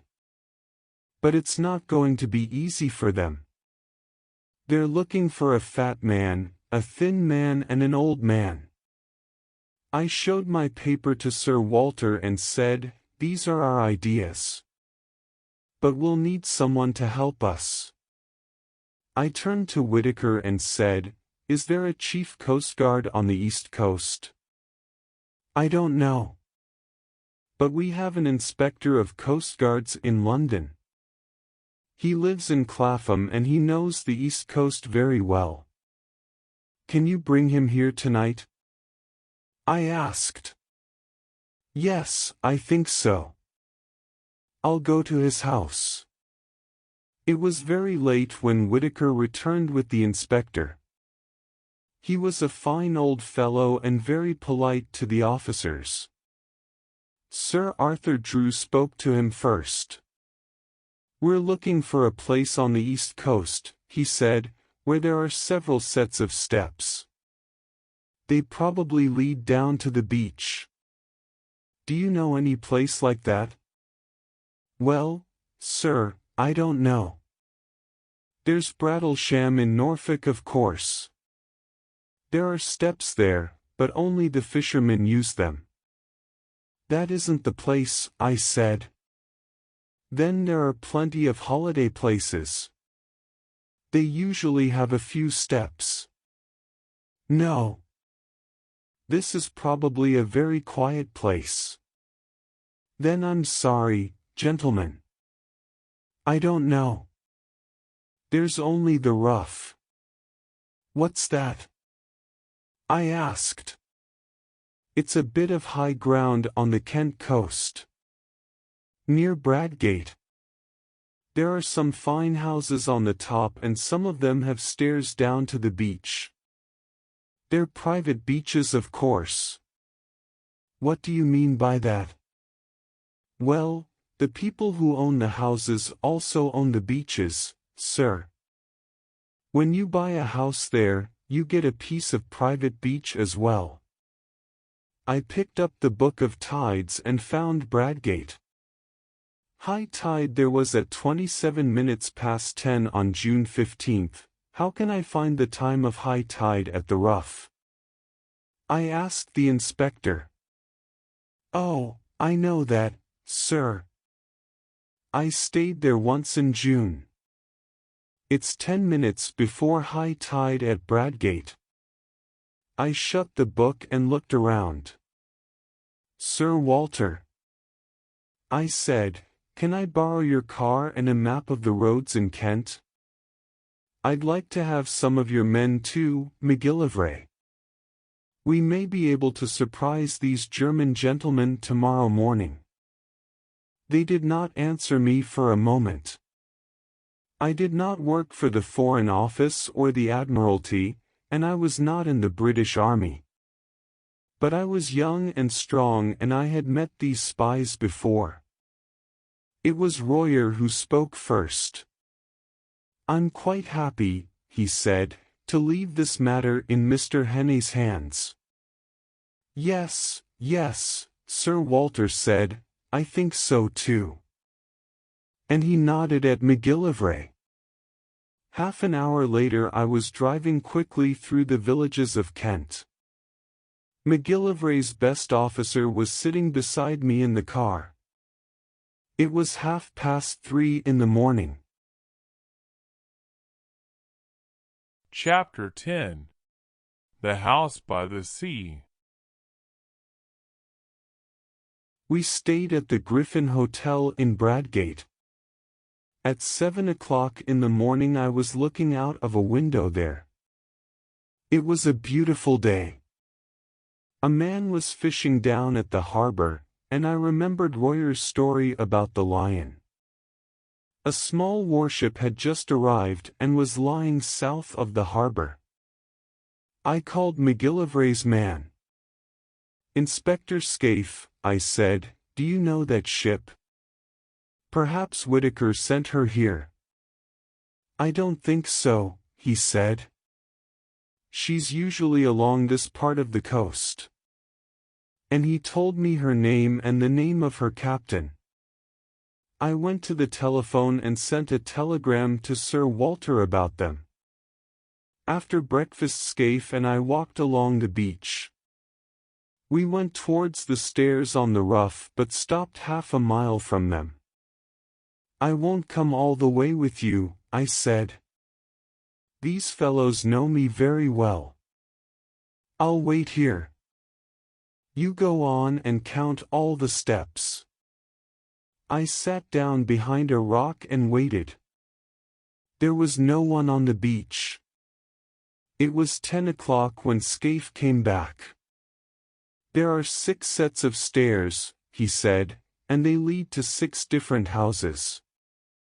He took a piece of paper from his pocket and read, 34, 35, 39, 42, 47 and 21. I felt so pleased that I almost got up and shouted. We hurried back to Bradgate and sent a telegram to McGillivray. I wanted 6 good men, and they had to stay at different hotels in the town. "Now go back to the 39 steps," I said to Scaife, "and have a look at the house. Then go to the post office and find out who lives there." He brought back some strange but interesting facts. The house was called Trafalgar Lodge and belonged to an old gentleman named Appleton. Mr. Appleton often stayed there in the summer. He had arrived about a week before and was still there. No one knew a lot about him, but he seemed kind and quiet. Scaife had made some excuse to visit the house and noticed 3 women there. "They look after the place," he said, "and they can't possibly be Germans. They talk too much for that." "Did you notice the houses on each side of Trafalgar Lodge?" I asked. "Yes. The house on the right is empty. They're still building the place on the left." Before dinner I walked along the Rough myself and I took Scaife's telescope. I found a quiet place away from the houses and sat down there. I could see the house very well through the telescope. It was a red stone place with large windows. There was a garden all around the house, and the British flag was flying there from a tall post. While I was watching, a man left the house to walk along the hilltop. He was an old man wearing white trousers and a blue coat. He was also carrying a telescope, and he had a newspaper under his arm. He walked about 200 yards and then sat down on a seat to read the paper. A few minutes later he put down the paper and looked at the warship through the telescope. And he looked at it for a long time. I watched him for half an hour, and then he got up to return to the house. I went back to my hotel. I was not very happy about that old man. He did not look like a spy, but he could be the old fellow from that Scottish farm. In the afternoon an exciting thing happened. A yacht came up from the south and lay near the Rough. She was about 150 tons and she flew the British flag. Scaife and I went down to the harbor and spoke to the Coast Guard there. We said that we wanted to go fishing. So the Coast Guard got a boat for us, and we sailed out of the harbor. We caught about 20 pounds of fish that afternoon. And about 4 o'clock we sailed quite close to the yacht. She looked like a wonderful white bird on the water. She's a fast boat, Scaife said. If anyone wants to get away quickly, they'll go in this ship. There's plenty of power in those engines. Her name was the Ariadne. We spoke to a few men on her, and they were clearly Englishmen. Then an officer appeared, and the men stopped talking. The officer was a young man with a bright clean face and he spoke English very well. But we were quite certain that he was not an Englishman. His hair was cut very short and his clothes looked quite foreign. In the evening I met the captain of the warship at the hotel. "We may need your ship tonight or tomorrow," I said. "Have you heard anything about it?" "Yes, sir. I've had a message from the Admiralty. I'll come in close when it's dark. I know what to do." About an hour later I walked back along the hilltop towards Trafalgar Lodge. The old man and a young man were playing tennis in the garden. While I was watching them, a woman brought out bottles and glasses. The young man, who was rather fat, took the things from her. "Those fellows seem all right," I said to myself. "They're quite different from those terrible men in Scotland. I've probably made a mistake." Then another man arrived at the house on a bicycle. He was thin, dark and quite young. They finished the game of tennis and they all went into the house. I walked slowly back to the hotel. Was I wrong about those men? Were they acting while I was watching them? They did not know that anyone was watching them. And they behaved like any Englishman. But there were 3 men in that house: the old man, the fat one and the thin, dark fellow. The house agreed completely with Scutter's notes. A yacht was lying half a mile away and she had a foreign officer. I thought about Carolides and the danger of war. And I remembered the fear in Sir Arthur Drew's face. I knew what I had to do. I had to go to that house and arrest those men. If I was wrong, I would take the blame myself. But I did not like the job at all. Suddenly I remembered my friend Peter Pienaar in Rhodesia. I have already written something about him. Well, Peter had been a criminal before he became a policeman. In fact, the police accepted him for that reason. He knew all the worst criminals in the country. Peter told me that he had once escaped very easily from the police. He had put on a black coat and gone to church. And he had chosen to sit next to a police officer. They had sung together and used the same book. And Peter had not been recognized. I asked him why the policeman had not recognized him. And Peter replied, "Because the place and my clothes were different. He would have known me if I had been in the street or at a hotel. He would have recognized me if I had been wearing my usual clothes. But he did not believe that I would go to church or wear a long black coat." These thoughts made me quite sure again. Our German enemies were as wise as Peter.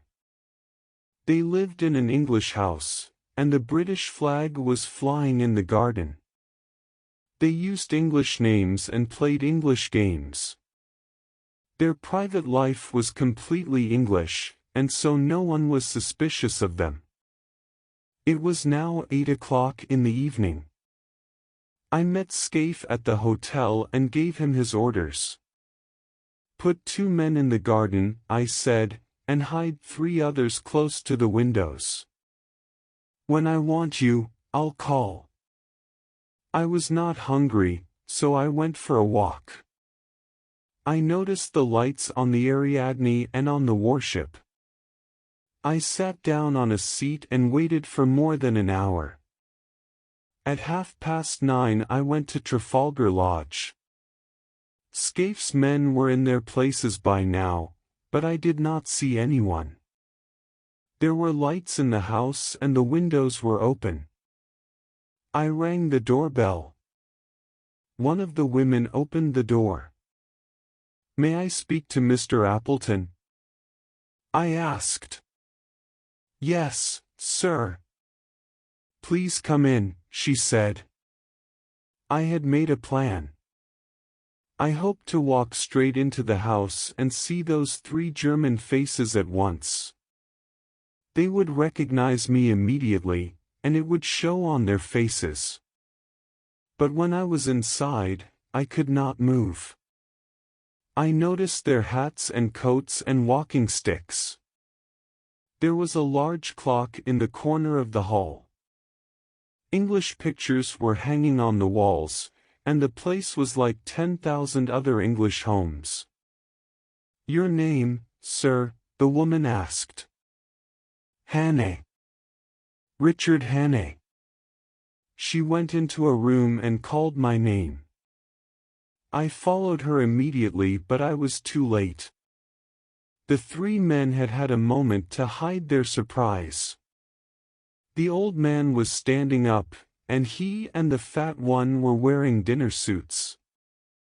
The other man had on a suit of blue cloth. "Mr. Hannay," the old man said. "You wish to speak to me, I believe. Excuse me, you fellows. Come into the next room, Mr. Hannay." I pulled a chair towards me and sat down on it. "We've met before," I said, "and you know my business."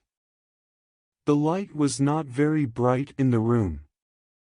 But I noticed that they all looked surprised. "Perhaps we have," the old man said, "but I can't remember." "I'm sorry that I don't know your business, sir. Will you please tell me?" I thought about Peter Pienaar and said, "This is the end, gentlemen. I've come to arrest you all." "Arrest us," the old man said. "But why?" "I arrest you for the murder of Franklin Scutter in London on May 23rd. I've never heard that name before," the old man said, and his voice seemed very weak. The fat man spoke then. "I read about that in the papers. But this is terrible. We don't know anything about the murder, sir." "Where do you come from?" "Scotland Yard," I said. They said nothing when they heard that. The old man looked down at his feet and seemed very nervous. Then the fat man said, "This must be a mistake, uncle. These things do happen sometimes. But we can easily prove the truth. I wasn't even in England on May 23rd, and you were ill, weren't you, Bob?" "You were in London, uncle, I know, but you can explain your business there." "That's right, Percy. Now what did I do on May 23rd? Oh, I remember. I came up in the morning from Woking and had dinner with Charlie Simons. I was at Grantham House in the afternoon, wasn't I?" "Yes, that's right. And I stayed there all the evening." The fat fellow looked at me. "I'm afraid you've made a mistake, sir.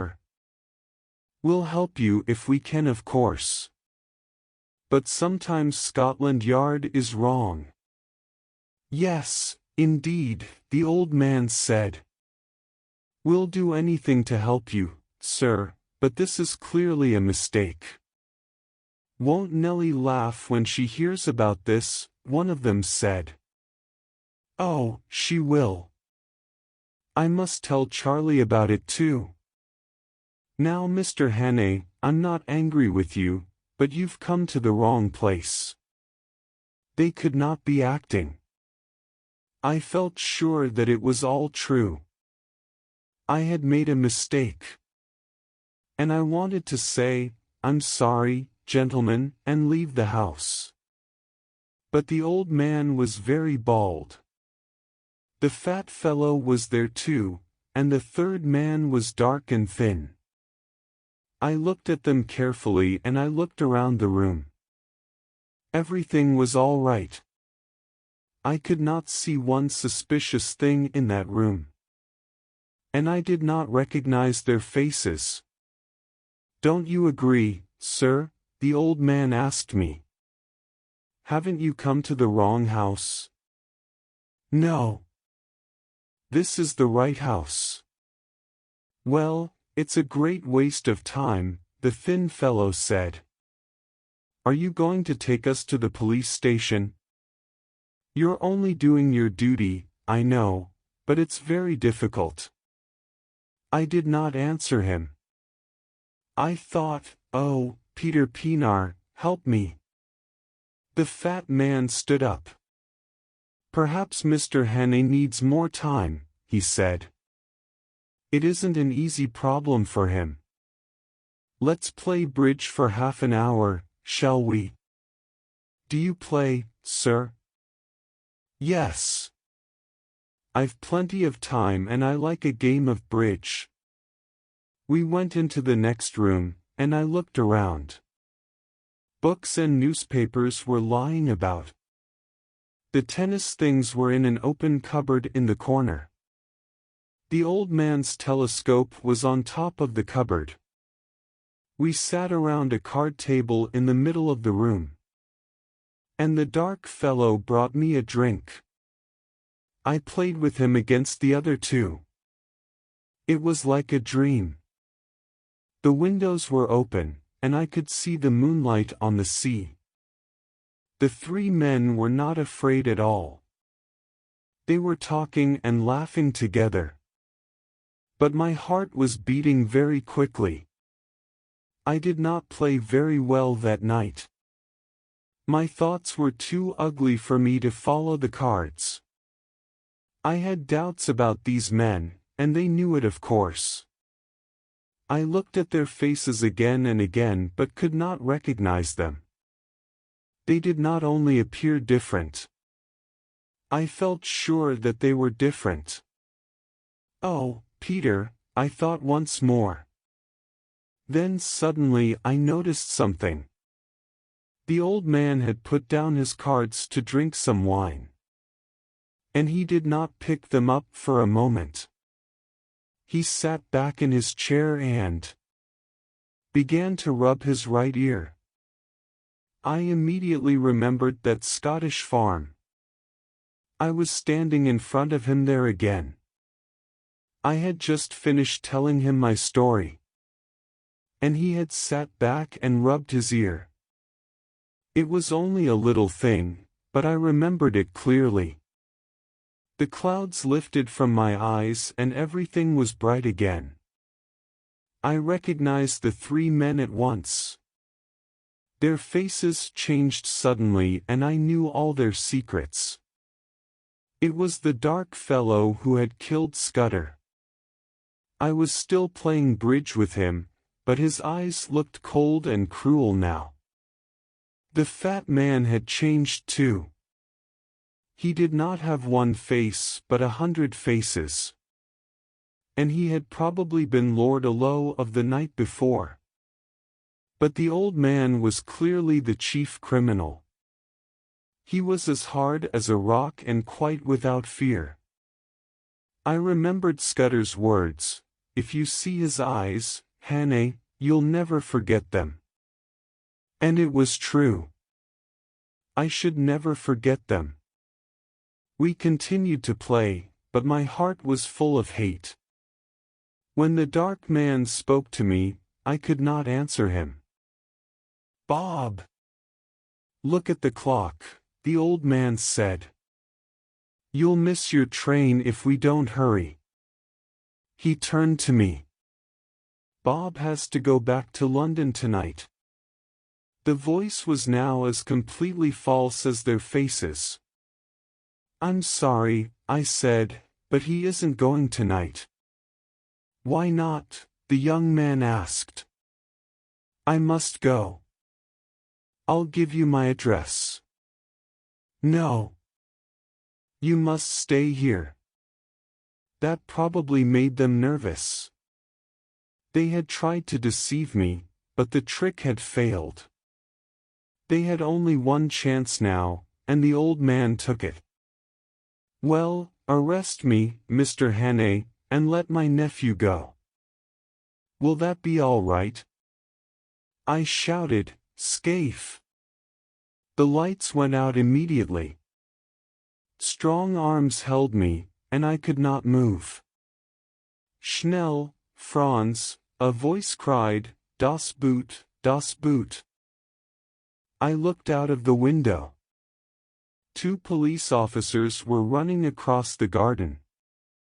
The dark fellow had jumped through the window and was running towards the steps. Suddenly the room filled with people, and I was free. I caught the old man and held him. Scaife and another policeman fell upon the fat one. The lights came on. We looked out of the window again. Franz reached the steps before the policeman. He opened the gate which locked itself behind him. And the policeman could not follow. We waited for a few minutes. Suddenly the old man broke away from me. He rushed to the wall of the room and pressed a small button. A great noise rose up from below the house. The steps flew into the air in a cloud of dust. Dynamite! I cried. They've destroyed the stairs. The old man was looking at me and laughing. A terrible light burned in his eyes. He is safe, he shouted. You cannot follow him. He is gone. He has won. Der Schwarzestein ist in der Siegeskron. 2 police officers caught the old fellow by the arms, and I said my last words to him. Franz hasn't won anything. He'll reach the Ariadne quite safely, I'm sure. But the boat has been in our hands for the last hour. 7 weeks later in August 1914, as all the world knows, we went to war. I joined the new army at once, and because my experience in South Africa, was made an officer. But I had done my best service, I think, before the war began.